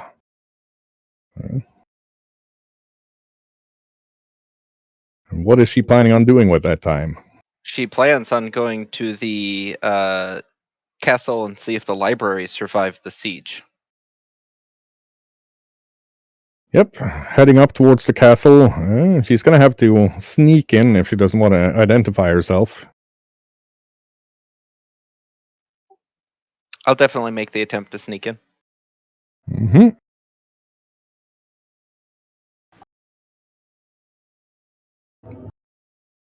Gives a DC 25 stealth roll. Oh, she knows the layout of the castle now and which walls have holes blown in them and not. She does manage to evade the guards and get into the library, which seems mostly untouched. I'm going to look for books on ancient religions, and I'm going to see if I can identify the amulet that I acquired on our trip through the city. Ah. Very nice. Give us a checking shit out roll.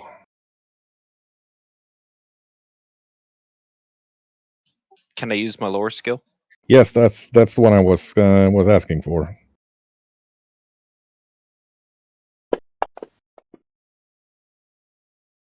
Ooh. As she's communing with the spirits and trying to figure out who this is.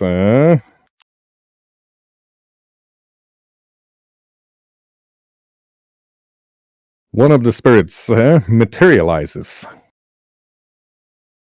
as a tall, thin lady.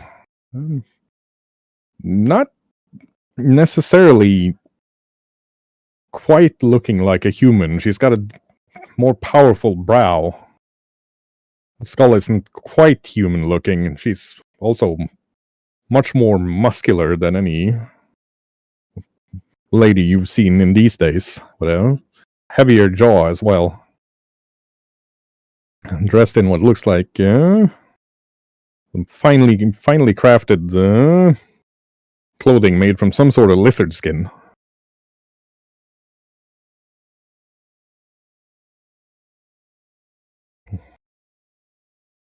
You can see she's wearing the same amulet.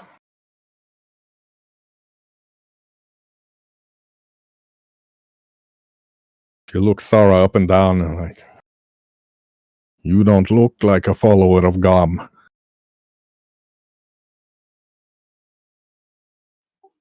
I'm a follower of many things, but Gom is not a name I've ever heard of.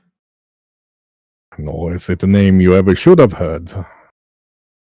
This amulet is older than... well,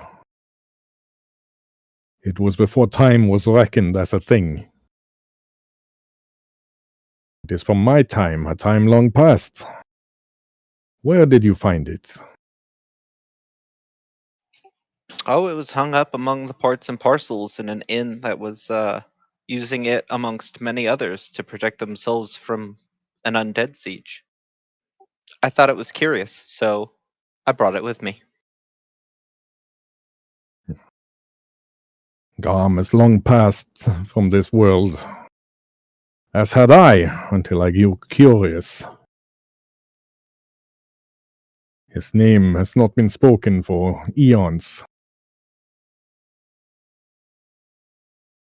It is strange, this place.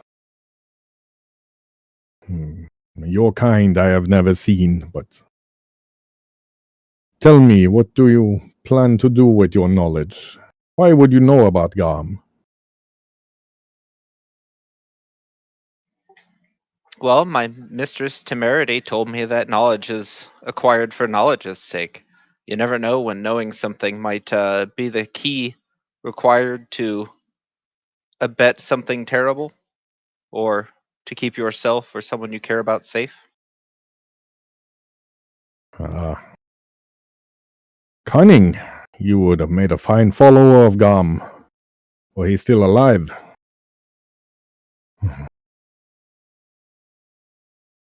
I will visit you again to speak of this. Nor if you desecrate that amulet, now that you've given me a way in, you will find the timeless wrath of Gom should you use it for something unholy.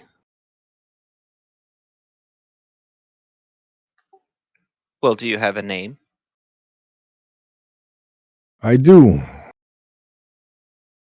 I'll give you a test. If you can track down my name, lost to the eons as it should be, I will grant you some of my power.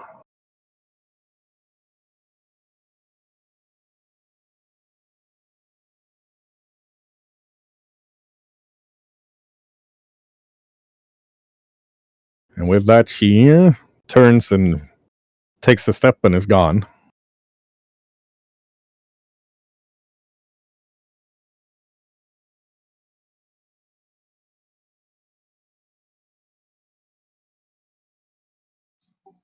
Well, I guess Zara has something else to research now.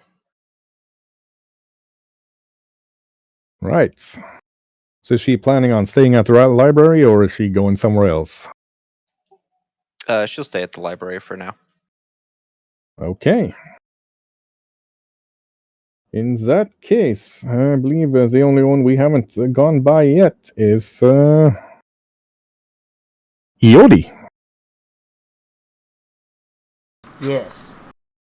Yodi's spending the morning finishing up his potions for the day. And then he's going to go search about the town and see if he can find anything with this artifact he was supposed to find for the dragon. Yeah. So, give us an Arcana roll.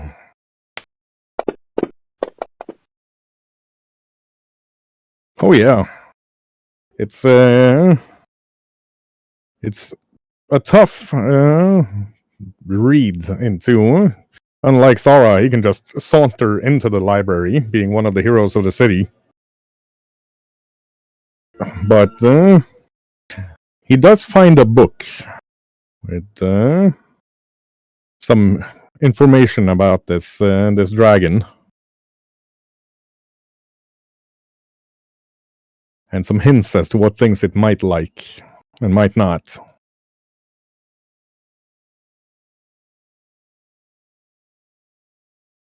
He also sees Sara skulking about in the library, but it is a huge library, so they're still pretty far away from each other most of the time. Doesn't look like Sara, but Iodi's been around Sara long enough to recognize her brand of skulking. I mean, she appears to not want to be seen, so I'm just going to go about my own business.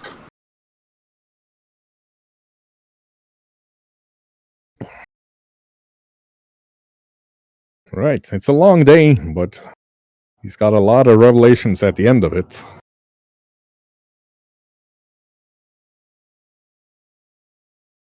And as he's leaving the library, a halfling comes up to him, and dressed down, full of alchemical vials, and like, "Hey, you're one of those night people, right? Do you know Zara?"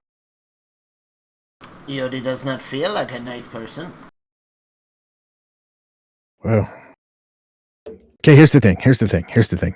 Like, I need to talk to her about getting a shipment in. I have not seen her. And a lot of it. As much smoky weed as she can get me. I'll pay in gold. Yes, I will, if I see her, I will let her know that Shady Halfling was looking to do deals with her. Ah, well. If you see her, just tell her to head to the Satyr's Hairy Donkey and ask for Renfield. I will do this.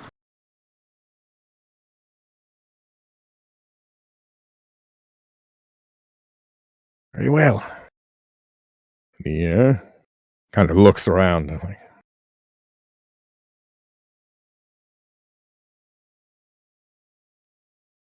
you want to buy some healing potions? Opens up his coat. He's got a lot of vials inside. No, I believe that Iodi will make his own. Thank you very much. Ah, a fellow alchemist. Perfect. Don't forget to tell her Renfield says hi. He kind of twirls his little pencil mustache and scuffles off into an alleyway. It is a very strange place, this Ravensbridge. Having gone through tons of books, you've also found the answers to several questions posed by your companions. It's going to be up to you how you choose to lay it out.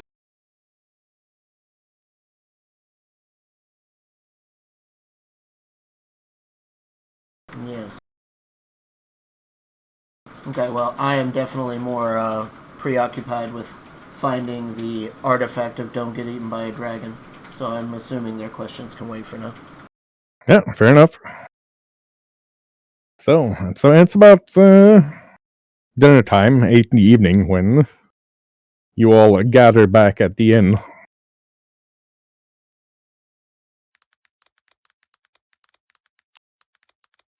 dinner's been served in the sitting room and in your suites. Salted pork, boiled peas, whatever root vegetables they've found that were still good. And of course, wine and ale.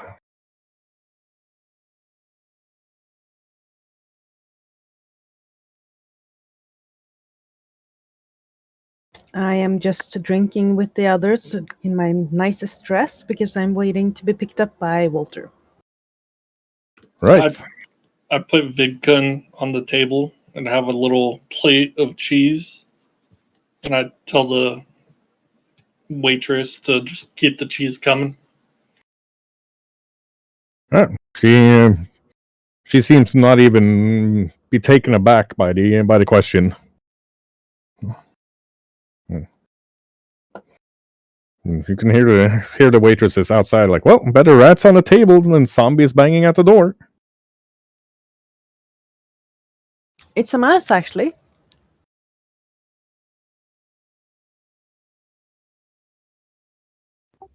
I'll kind of stride in all of a sudden. Yep. Mador enters stridently. Estrella is glancing at Magnus here and there, but also at Preacher. So, anyone get something interesting to tell? Yeah, Druid Circle around here has, some sort of old god, and, they've been fighting their grove, protecting their grove from outsiders coming to try to steal the power of it.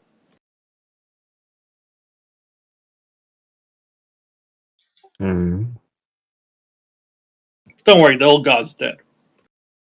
Well, as dead as, gods can be, but... I have a date. Reassuring. You have a date? With whom? Walter? When did this happen? Further back than you would like to know.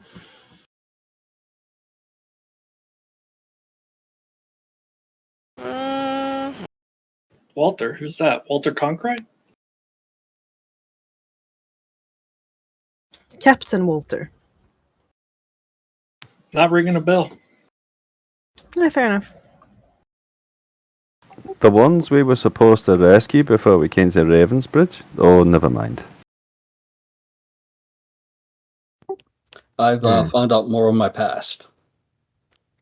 And you found out you're real, I see. Yes, the Mother Superior found my birth certificate. Hey, that's great. Wait, he's real? Congratulations. Yeah, he is. Was there any doubt that he was? Never mind. Having a Give father him who's a a master conjurer who conjured up everything for me, what would you think? Whether through magic or whether born in the normal fashion, you're here, you're solid. I would say that counts as real. I'm also no longer a Knight of Ravengard. Oh, what happened? Fired already. No, Yes, I'm the about right. Grand Master of the Order of the Golden Wyvern. I was knighted at birth. Yeesh. Whee, so a promotion. Impressive. Wow. And it appears to be I'm the only one of my order, plus I'm also a baron. Aye, you're a noble. Well, congratulations, mother. I thought the Order of the Golden Wyvern had been wiped out when Oberu fell. So did the Grand Master until Mother Superior came up with all my paperwork that the Mother Superior Pusan was hiding from her. Well, congratulations, I guess. It's nice to see the Order rear its head again, although, well, the lands they used to defend are now held as Les Maisons Échines, held by the Nails of Yotl, so, One step at a time, Magnus. One step at a time. Aye, you're right, but, congratulations, and Magnus raises a goblet of wine to him. Yeah, you can see that the some nicer goblets are now being brought in. Just as Mador said he was a baron, one of the serving maids was heading in with more wine, and she just turned around. And you can, those closest could hear like, "No, nicer glasses, nicer glasses," and both of them have gone back and come back with crystal instead. Anyone else wants to share any happy information before I tell you something concerning? Happy information. Dealing with the nails is pretty easy. They're really big on the law. Nah, it doesn't mean they're nice with it. Magnus adjusts the fine blue doublet with the golden hose that he's wearing. The law can be the freedom of the road or the shackles of prison. With the nails, it's more likely to be the shackles. Speaking of law, yes, there are some things I probably should inform you. The Man of Clay has been offered a opportunity to serve as the Marquesa Giselle's protectors and guards of the keep and city itself as a monastic order. While still remaining true to our base tenets, of course, so we will offer our beliefs and structures to anyone who wants to, even though the guards will probably not recruit just anybody. Well, that's huge. Yeah. Congratulations to you too. Well, there's more. Oh? Yes. Two minor things. Apparently, the monastic order comes with some sort of leadership title, something grandmaster, I don't know, as well as a city marshalship, just to make sure that the judiciary status is safe from the Duke's own line of thinking. But we're also supposed to be, well, helping a little bit, as in being the people's voice. And the Marquesa is fine with this. Is there going to be a ceremony for it? Yes. That sounds pretty good. Keep it up, and this turning of the cycle, get more followers. You might become a god yourself. I don't wish to do that particular, but regarding followers, yes, I probably should inform you that there's another follower joining our merry band. I walk over to the door and open it, and basically call in Chastity. Yeah. Yeah. You didn't think an automaton could look young, but the way she kind of shuffles her feet and looks down on the floor, and is wearing a maid's dress over the automaton body, she actually does look young. With you can see long blue-black cables hanging like fine hair from a almost porcelain face and body. She moves in. Hello. This is Chastity, a newly awakened unborn. And I've taken it upon myself from the Marquesa to tutor and mentor this new awakening into a structure of her own choice eventually. But at first, provide guidance and some experience of what I can. She will be traveling with us.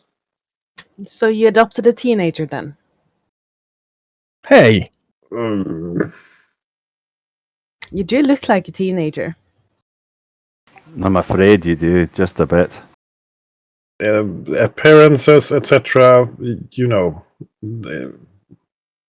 Let's not be hasty in judging. I have yet to have a longer conversation with Chastity, so I do not know her age as such before she was taken. I was thinking more about the fact that she's shuffling her legs and looking sullen. That's typically teenagers. Yes. She looks pretty like, I'm in the room. These people are being like so neg. I'm so over this conversation. I'll be in my room. And she storms off. Strella laughs. Yep. Teenager. You might want to Teenager. watch out for that one. Don't want to, another instant like Hercule. But back to the ceremony. When will it be, preacher? I hope we are all invited. It's rather soon, I expect. DM Choggy, when was it? And this evening, at about 10. So in about 2 hours. If you're interested in coming along, you're welcome. Apparently, I'm supposed to give some kind of speech of some kind. Oh, I think we should all come. I mean, we're a group and we will support you, of course.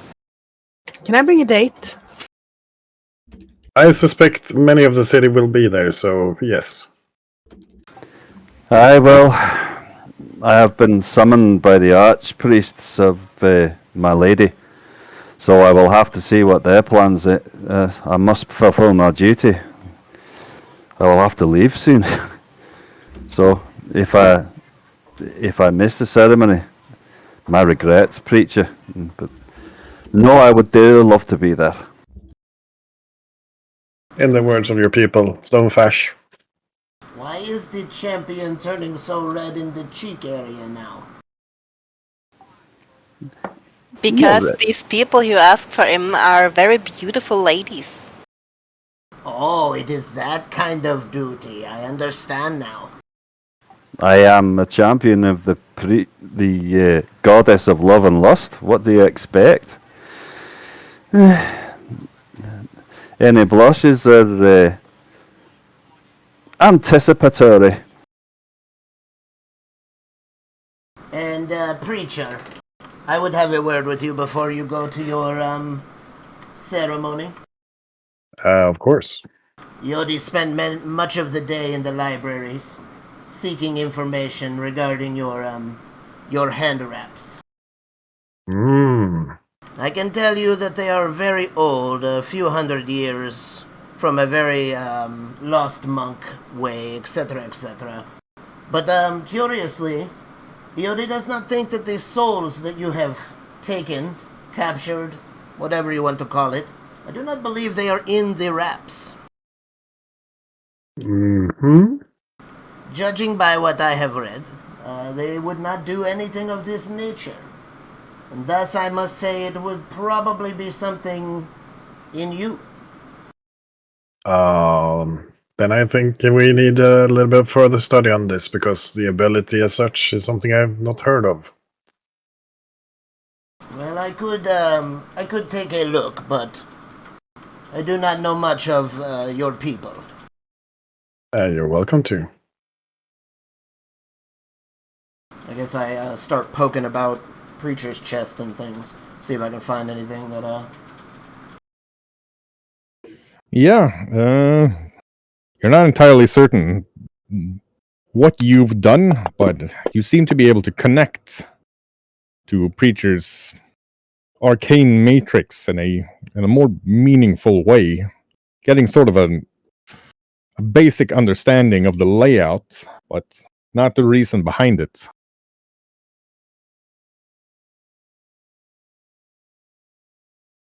you want me to just read the bit that you sent me? Lay it out in the way you feel is right for Yodi. Well, Preacher, I do not know if you know this, but it appears that you yourself have soul reliquaries in your torso. No, that I didn't know. I can count 10, I think. So I would assume whoever created you for whatever purpose, apparently that's a thing. Normally, only one would be housed in a body. Are you saying I have 10 inhabited soul crystals? From what I can see, you only have 2 inhabited. Our former compatriots, it would seem. The other ones, they appear to be empty. Also, I don't understand how any of this works, and I do not know much more than this. This is most concerning, but I thank you for the knowledge. At least I know that I, possess this ability of some kind. I could not find many books concerning your creation or things of this nature, but perhaps we will find something another time and I will know more. Thank you, Master Yodi. I will see if we can find this King's Champion and perhaps inquire further of him, as he seems to have more memories than I have.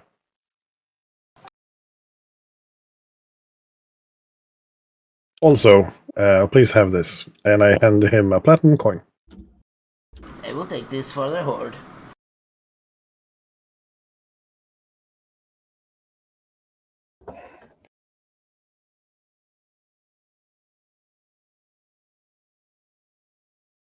Okay.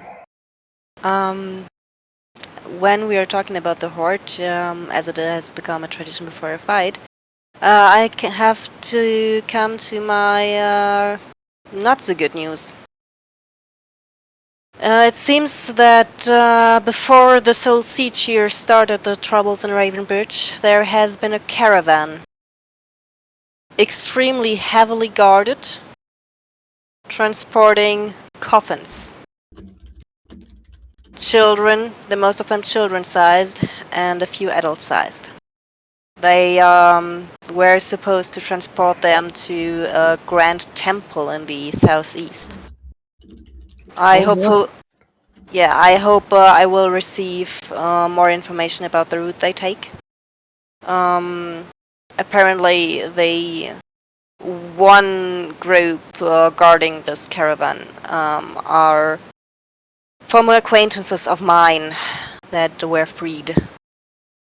And I feel they are in trouble because why would you guard a caravan of coffins that strictly? And they were also very well shut with nails and such.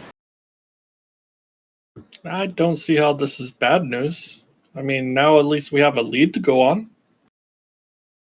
It is a lead, but it does not fare well for what possibly happened to the kids. Yeah, life becomes death, death becomes life. Just a circle. Unless it becomes undeath, Ed. Then, it just becomes death again after they get put down. Well, a caravan of coffins does not sound like good news. I mean, better than a city full of coffins that we just, broke siege of. Caravan sounds pleasant. At least we have a lead now, and we can see what happens. So, use your connections. Try to find out more, please. I sure will. Maybe I will even get more information before the morning, so I would really like to have everyone stay together. Magnus, when do your appointments are? Do you really need that long? I must live up to my vows, my solemn promise as a champion. I do not know when the Archpriestess will release me, but I hope to be back before morning.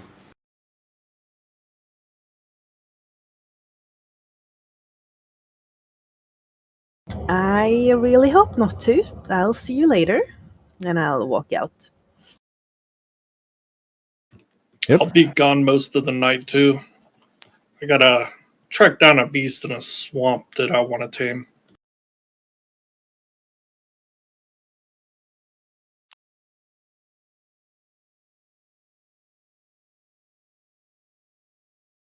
Right. So I'm guessing most of you start doing your preparations for the ceremony, except for Magnus, who seems to be heading out. Yep. Magnus finishes his goblet of wine and places it back on the table and says, "Well, I hope to see you all at the ceremony, but that decision's not in my hands. Have a good night, everyone, and I'll see you in the morning." Yeah. Ceremonies. Leaves. Ceremonies aren't really my thing, so I probably won't be there. Understandably. As Oh, Magnus is heading out. Sorry, was Estrella saying something first? yep. Do that. Oh, but this is something really grand for a preacher and this group. Don't you think we should do this all together? Just this once, come on. But it's grand for him. He knows that. Why do I have to be there? Because it will be even grander if all of his friends are there and you're one of them. That sounds suspicious. Very. You know something we don't know, Estrella? I just want us to all together to do something. What's so wrong with that? We didn't have time for a happy occasion like this in a long time. We've been fighting non-stop. Yeah, completely different than how you've acted the entire rest of the time we've traveled together, actually. So then this should be a nice change for us, Sarah. I think Estrella's onto something. Why weren't you so, forceful to make Magnus go? Magnus has left the room. Yeah, I'm talking to Estrella. If he wants to have these two ladies to himself, Oh, he can have the ladies, but I can't have my lizard? Come on.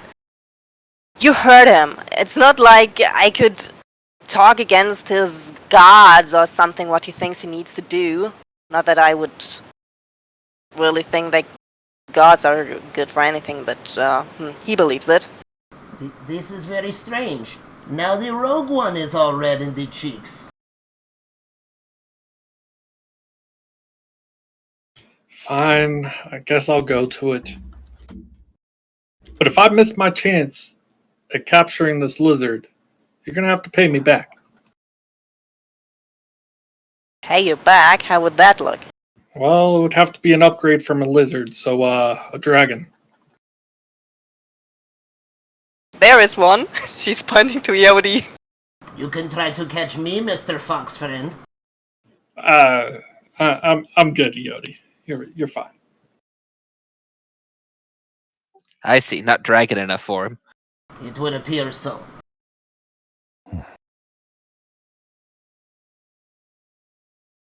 Did Marisol leave us? She's left. Oh, okay. Gone on a date. I'm going to nudge Zara while we're all standing here as well. Zara, while I was in the library and you were definitely not there, there was a shady halfling who was looking for you. His name was Renfield or something. He wanted smoky leaves and your attention, or I do not know. Did he say where he'd be? The satyr's hairy donkey. Might have to make a detour tonight before the oh so important ceremony then. Do you need any help getting that smoky weed? I could probably find some. I wouldn't be against the companionship. Never know when these things are gonna go south.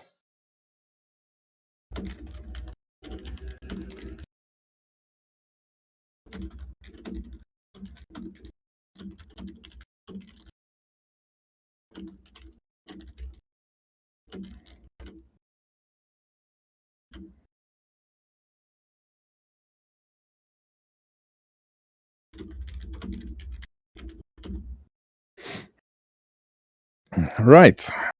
Meanwhile, heading out, Magnus is approached by an elderly lady. Champion, please, I need your guidance. Yes, ma'am. What may I do you with, and what help may I be? Well, I'm in a bit of a difficult situation, you see. And I need your guidance. I have two sons. and both of whom I love dearly. After the troubles, both of their houses have burnt down. They both demand to move in with me, and I owe it to them to let them do so, but if one of them moves in, my dear Herbert, who I found love with after my husband passed away, he will have to move out.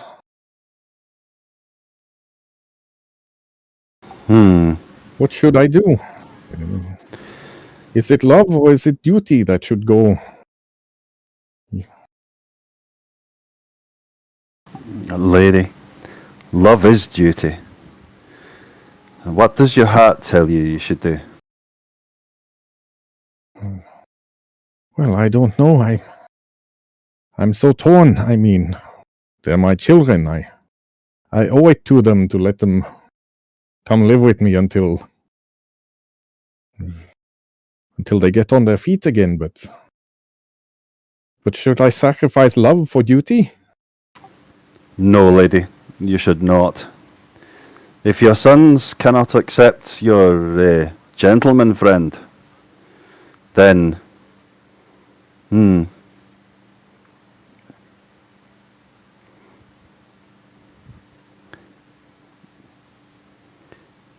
you're right. You do owe something to your children. 'Tis the center of your place as the backbone of your family, but they owe you something as well. And if you have found love following their father's passing, then it is their duty to accept that. Thank you so much, champion. I see clearly now. I must cleave to the man closest to me that I love, and my sons, they are strong and young. They will find love of their own. Please, you probably have somewhere important to be. I will not keep you any longer. Well, if you do not need my guidance any further, lady, is that everything? Well, I wish I had a daughter that I could introduce you to, but sadly I do not. So I hope you yourself find love soon. I had a great love, thank you, lady. Sadly, she is no longer with us.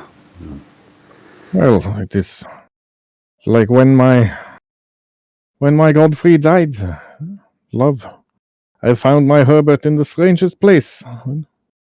I would never have thought a man like him and a woman like me could find our own way together, but it has been illuminating, to say the least.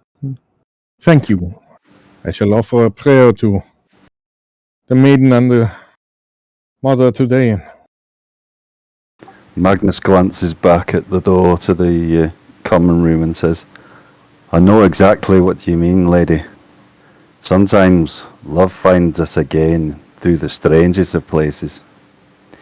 Be ye well, mother, and good luck with your sons. You at least have them to comfort you. Yeah. And I hope you will find your way to mend matters between your children and your amour. Thank you, champion. I will not keep you any longer. Thank you for your guidance. He bows before Magnus and hurries out. Be well, mother. Carissa's blessing upon you.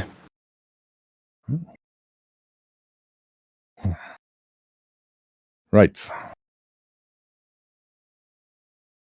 And what's Magnus planning on doing? Magnus is going to visit the address that the mother gave him. Right. Comes to a lovely mansion up in the noble quarter.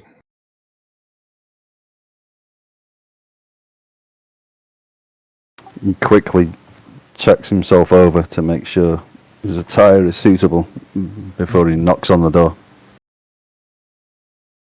Yeah. He's greeted by a pair of knights. One with long, almost granite-like hair, and a green and a golden eye, and another younger-looking lady with long blonde hair. He stand before him like, Sir Knight, I'm sorry to say you are no longer welcome in this house. The matron will not entertain a champion who knows not where his passions lie. I do not understand, Sir Knight. Well, that sounds like it is your problem and not mine. I bid you adieu, good sir. And he places his right hand on the hilt of his rapier. Indeed. I have no quarrel with you, Sir Knight. I will depart.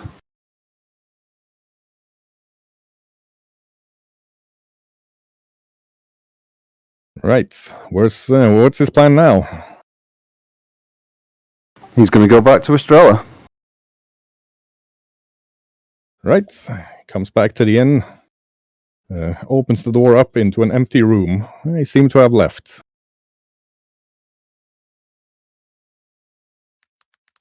In that case, he will make for the ceremony.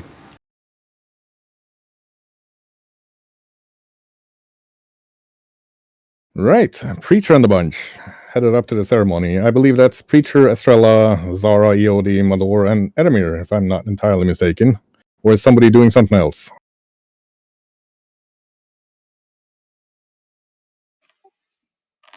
Zara has someplace else to be before the ceremony. Same. Okay. I'm We'll with Zara. do the Zara Edamir thing. You're heading off towards the satyr's hairy donkey. We are headed off towards the Miners Guild.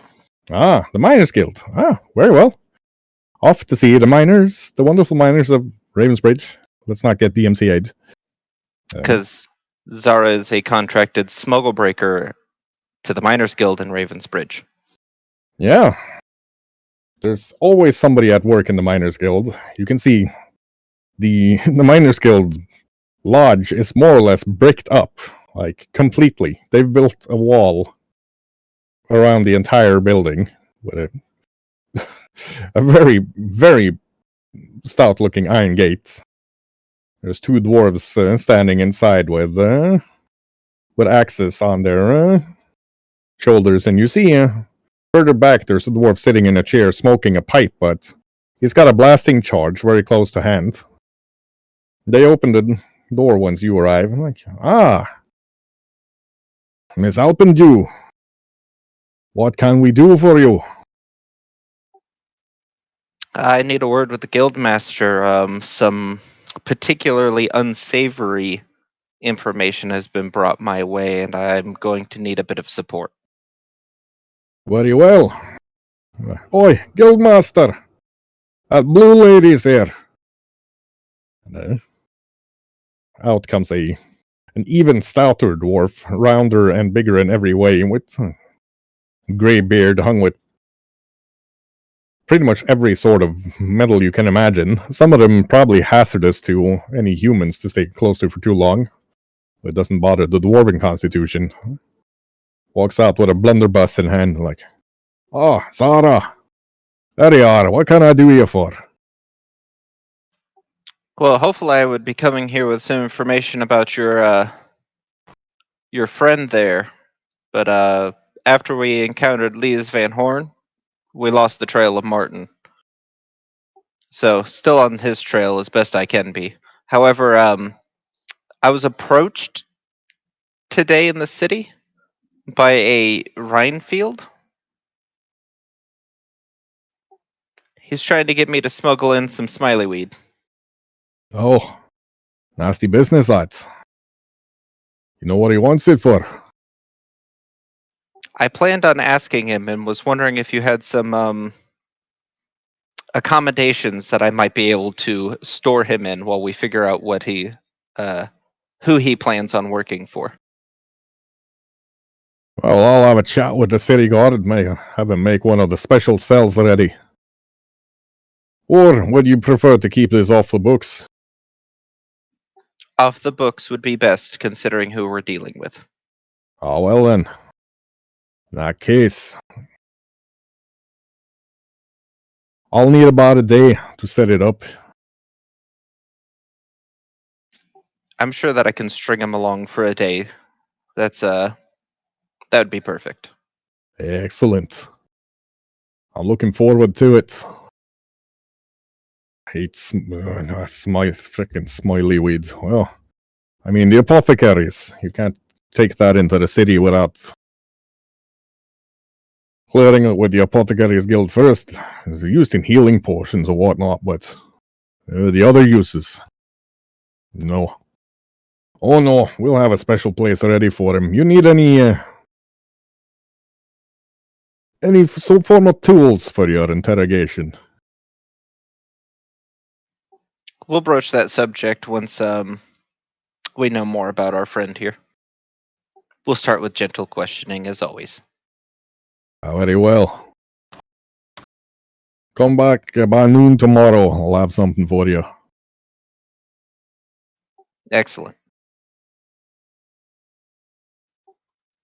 Then I will start heading towards the satyr's donkey, and I will shapeshift into a wood elf. And I will, once we leave, I'll be like, why question him when I can just read his mind? Always useful to see how willing they are in the scheme. Are you familiar with Smiley Weed? Probably, seeing as I'm a druid. Used by hags to smuggle kidnapping victims. Oh, sounds like a big deal then. I want to ensure that there's no hags trying to establish themselves in the city while it's recovering from the siege. Yeah, that would be best.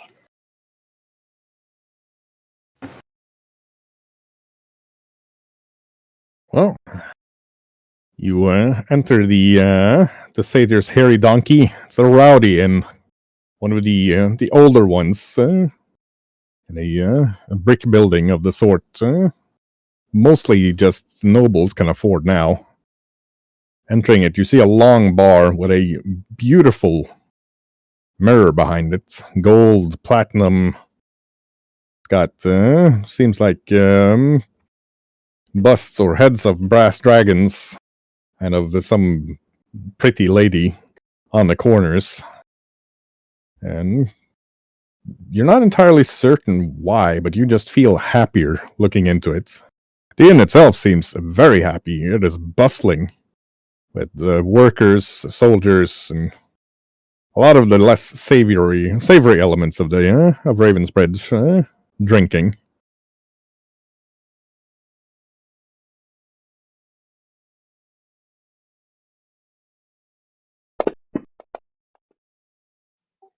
Is it magic? It is very much magical.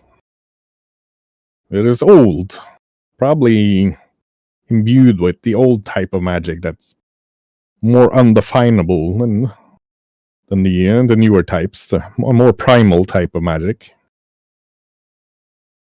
Would probably go for a small barony if you could sell it somewhere.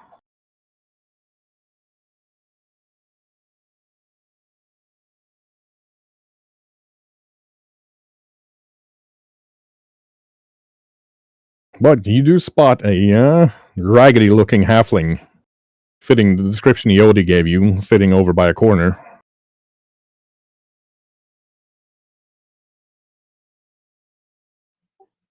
I will get myself a beer and then go sit down at the table. Ah. He looks up at you. Huh? Ah, can't remember meeting you before. What can I do you for? Oh, I'm a friend. Here you're trying to get some smoky weed into the city? Smoky weed? No, I could buy that at any store. But he looks around surreptitiously. It's the more smiley type of weed. Yeah, that is something I can be interested in, yes? The city is suffering. Clerics can't be everywhere. Somebody needs to make some potions for people. I can do that if I get smiley weed to help deal with the pain, heal wounds, let people relax long enough that they can come to grips with injuries and traumas.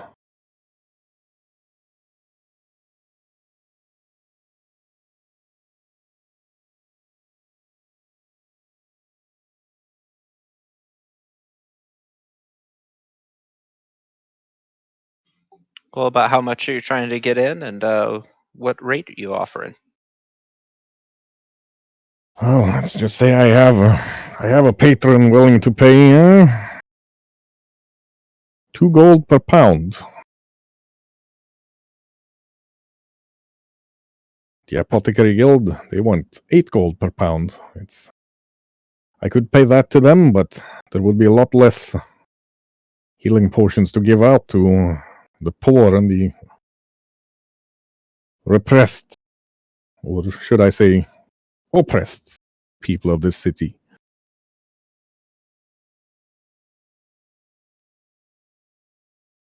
Everybody knows Ravensbridge makes most of its money from alchemical ingredients and herbs. I don't think the new Marquess would give us a discount just to heal her people. They're all the same, these nobles. Why people like me have to make medicine for the common folk, even after a disaster like this.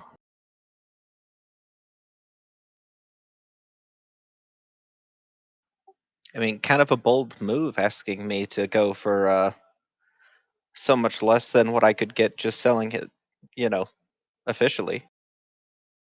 Well, It's a big price to be paid if I get caught, it is, but I don't like doing this, but I guess I could put this on the table. He takes out a door knocker. It's a very rare magical item. Place it anywhere you want to get through. Knock 3 times, and you can just walk through. Works on up to a foot of stone. Instant doorway. Very handy in our business, but I feel for the people of this city. I'm willing to part with it. If I can get at least 20 pounds of smiley weed, that will allow me to help at least 100 people here. It is worth it. I've had a long and not necessarily very good life, but it is time for me to give something back. The people of Ravensbridge, they defended and kept me safe during the troubles, and I have to do something for them.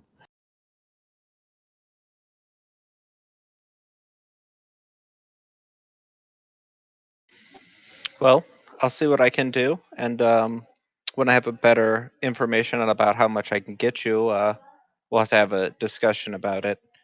How about sometime tomorrow afternoon?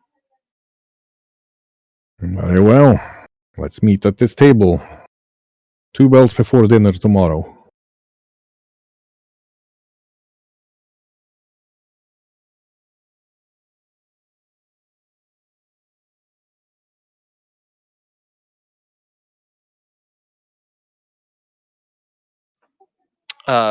Are my socks doing anything?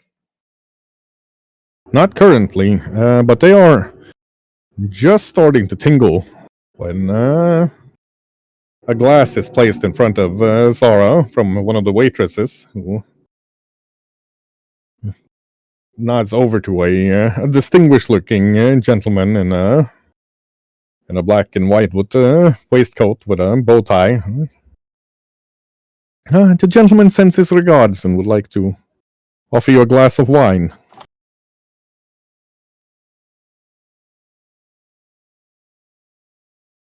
The halfling gets up and no, don't touch that! He smacks the wine to the ground.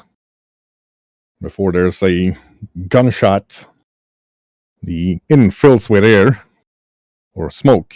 And then Renfield falls to the ground in front of Zara.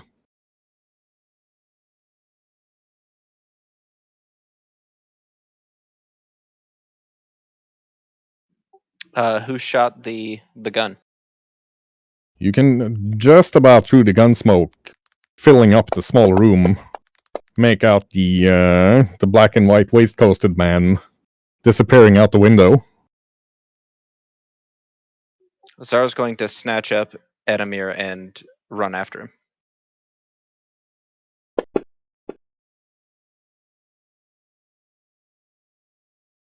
Right. Once you get out, you cannot find the man.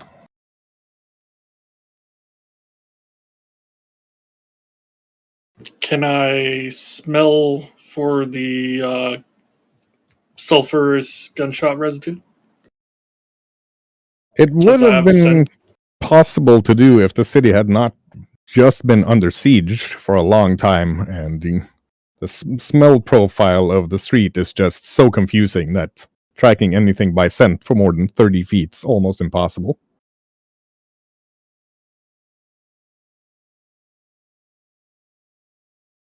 Well, that didn't go as planned.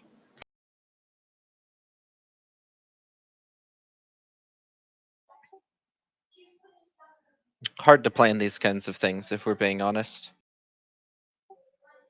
Zara is going to use some detect magic and see if there was magic cast in the area outside the window. Yep. Give me an Arcana roll.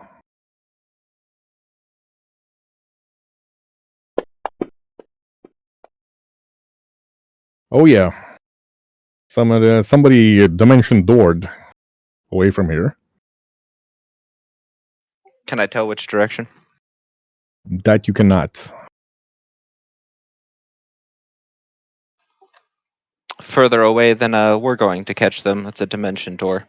Let's go see if our little gnomish friend has anything on him that might lead us in the correct direction. I'm gonna go back inside.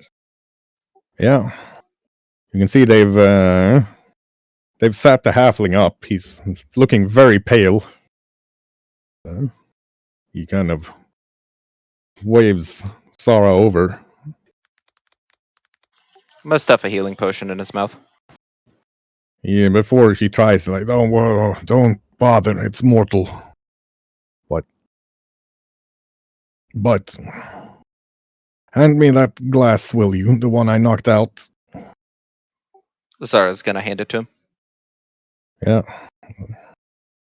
He takes you can see there's about a quarter left in the glass, and he downs it. Almost all of it before handing it to Zara. Smell it. I've been dealing with this for decades. I think you should probably recognize the smell. This glass has been laced with smiley weed.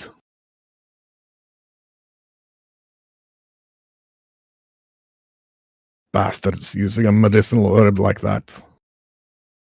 That man, his name is Renneker.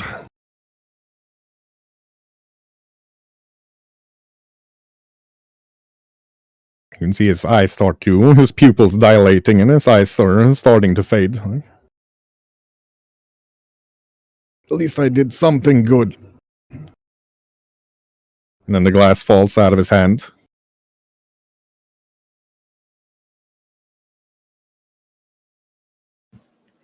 If only I would have prepared cure poison today.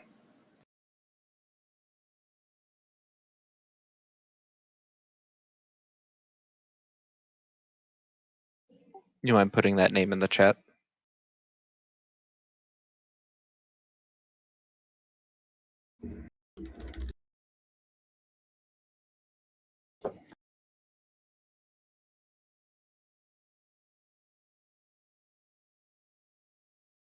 Uh-oh.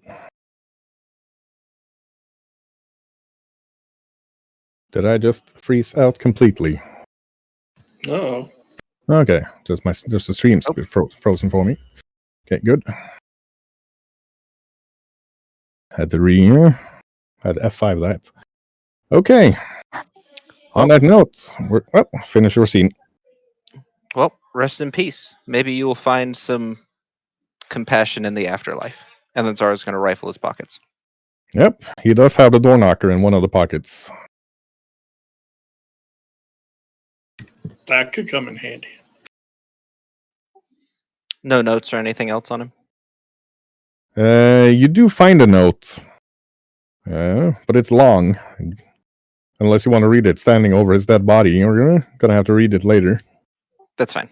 Make sure you check under his boots, like inside his boots. People like to store notes there too. Yep, 4 of the city watch enter, like burly their way forwards towards you. Excuse, sorry, lady, you're gonna have to take your pet cat and give us some space. This is a crime scene now. Zara's going to drop her illusion and hold up her card. Trying to smuggle bust, and I'm getting interrupted. Ah. Like smuggle buster. Very well. Just tell us when you're finished off and we'll take over. Won't be too much longer. I'll finish searching him and then leave. Yeah. I'll give you a proper loot list later. I want to go back to where the portal was and activate my cryolite eye and see if I see anything. No, the only thing you pick up is a small vial that you missed because it seems to be permanently invisible, filled with a sort of grayish dust. I'll bring it to Zara and hand the invisible thing to Zara and be like, "There's a vial with grayish dust in it."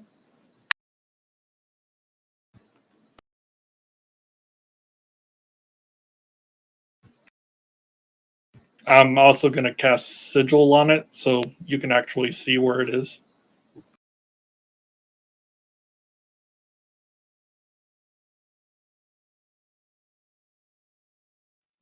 I'm sure that this will prove useful. Although, curious that it's invisible in such a way.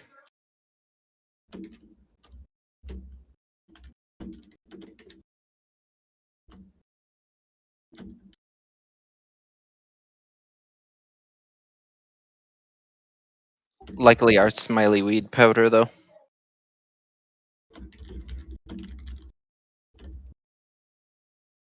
All right. On that note, over to Preacher and Mador and Iodi, now finding themselves the only people at the ceremony. Estrella seems to have disappeared.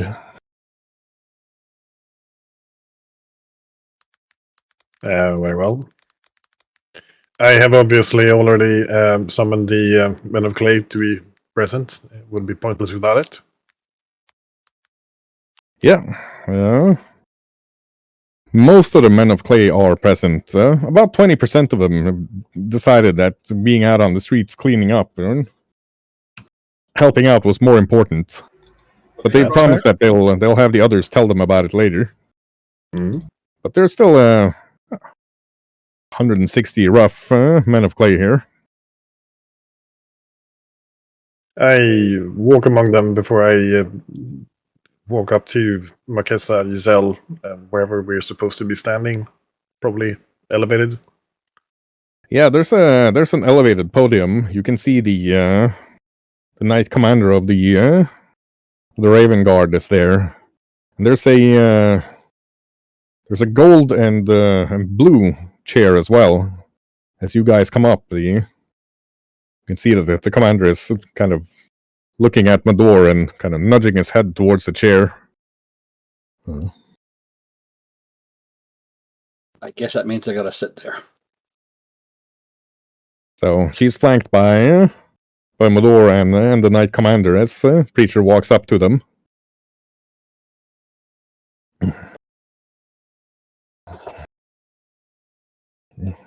Giselle looks down at him and out at the crowd gathered. Yeah. Everyone, it is time for us in Ravensbridge to think in a new way. A way closer to the common people.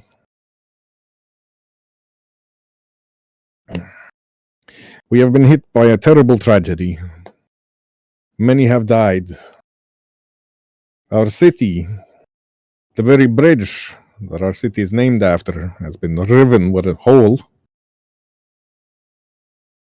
Thousands have died. We will face shortages. We will face hardship. It will be difficult for a time. More dangerous. The city's soldiery has been, I would say, decimated, but that would be untrue. In truth, we have lost 6 out of 10 of every soldier in the city. 4 out of 10 of every Raven Guard. We are lucky that our city is a trade hub, and there were many adventuring bands here, and traveling nobles with their own retinues to help us defend. But still, we have been dealt a devastating blow. My own parents, my 2 brothers, our entire household guard, slain by the undead. The city watch, 8 out of 10 killed. For a while, Ravensbridge will be a darker place. More quiet. More dangerous at night. But that is why I earlier today talked to Grandmaster Preacher of the Order of the Men of Clay. And he has accepted my offer that the Men of Clay be offered a monastery here in Ravensbridge, where formerly the guard of my parents, the Knights of Ravensbridge, were located. Now, instead of nobles and squires, there will be men and women of clay working to better themselves and to better Ravensbridge. They will be part of our protectors now. From the common man, no requirement for nobility to join, no requirement for anything else than a strong will, a work ethic, and a pure heart. Master Preacher will also be granted the rank of Marshal of Ravensbridge, the highest judiciary title I can grant, second only to the sheriffs appointed by the dukes in Goldenglens or the King's Champion himself. It is with great pleasure and honor that I grant Master Preacher the baton of the Marshal. She holds out a black, regular wooden baton.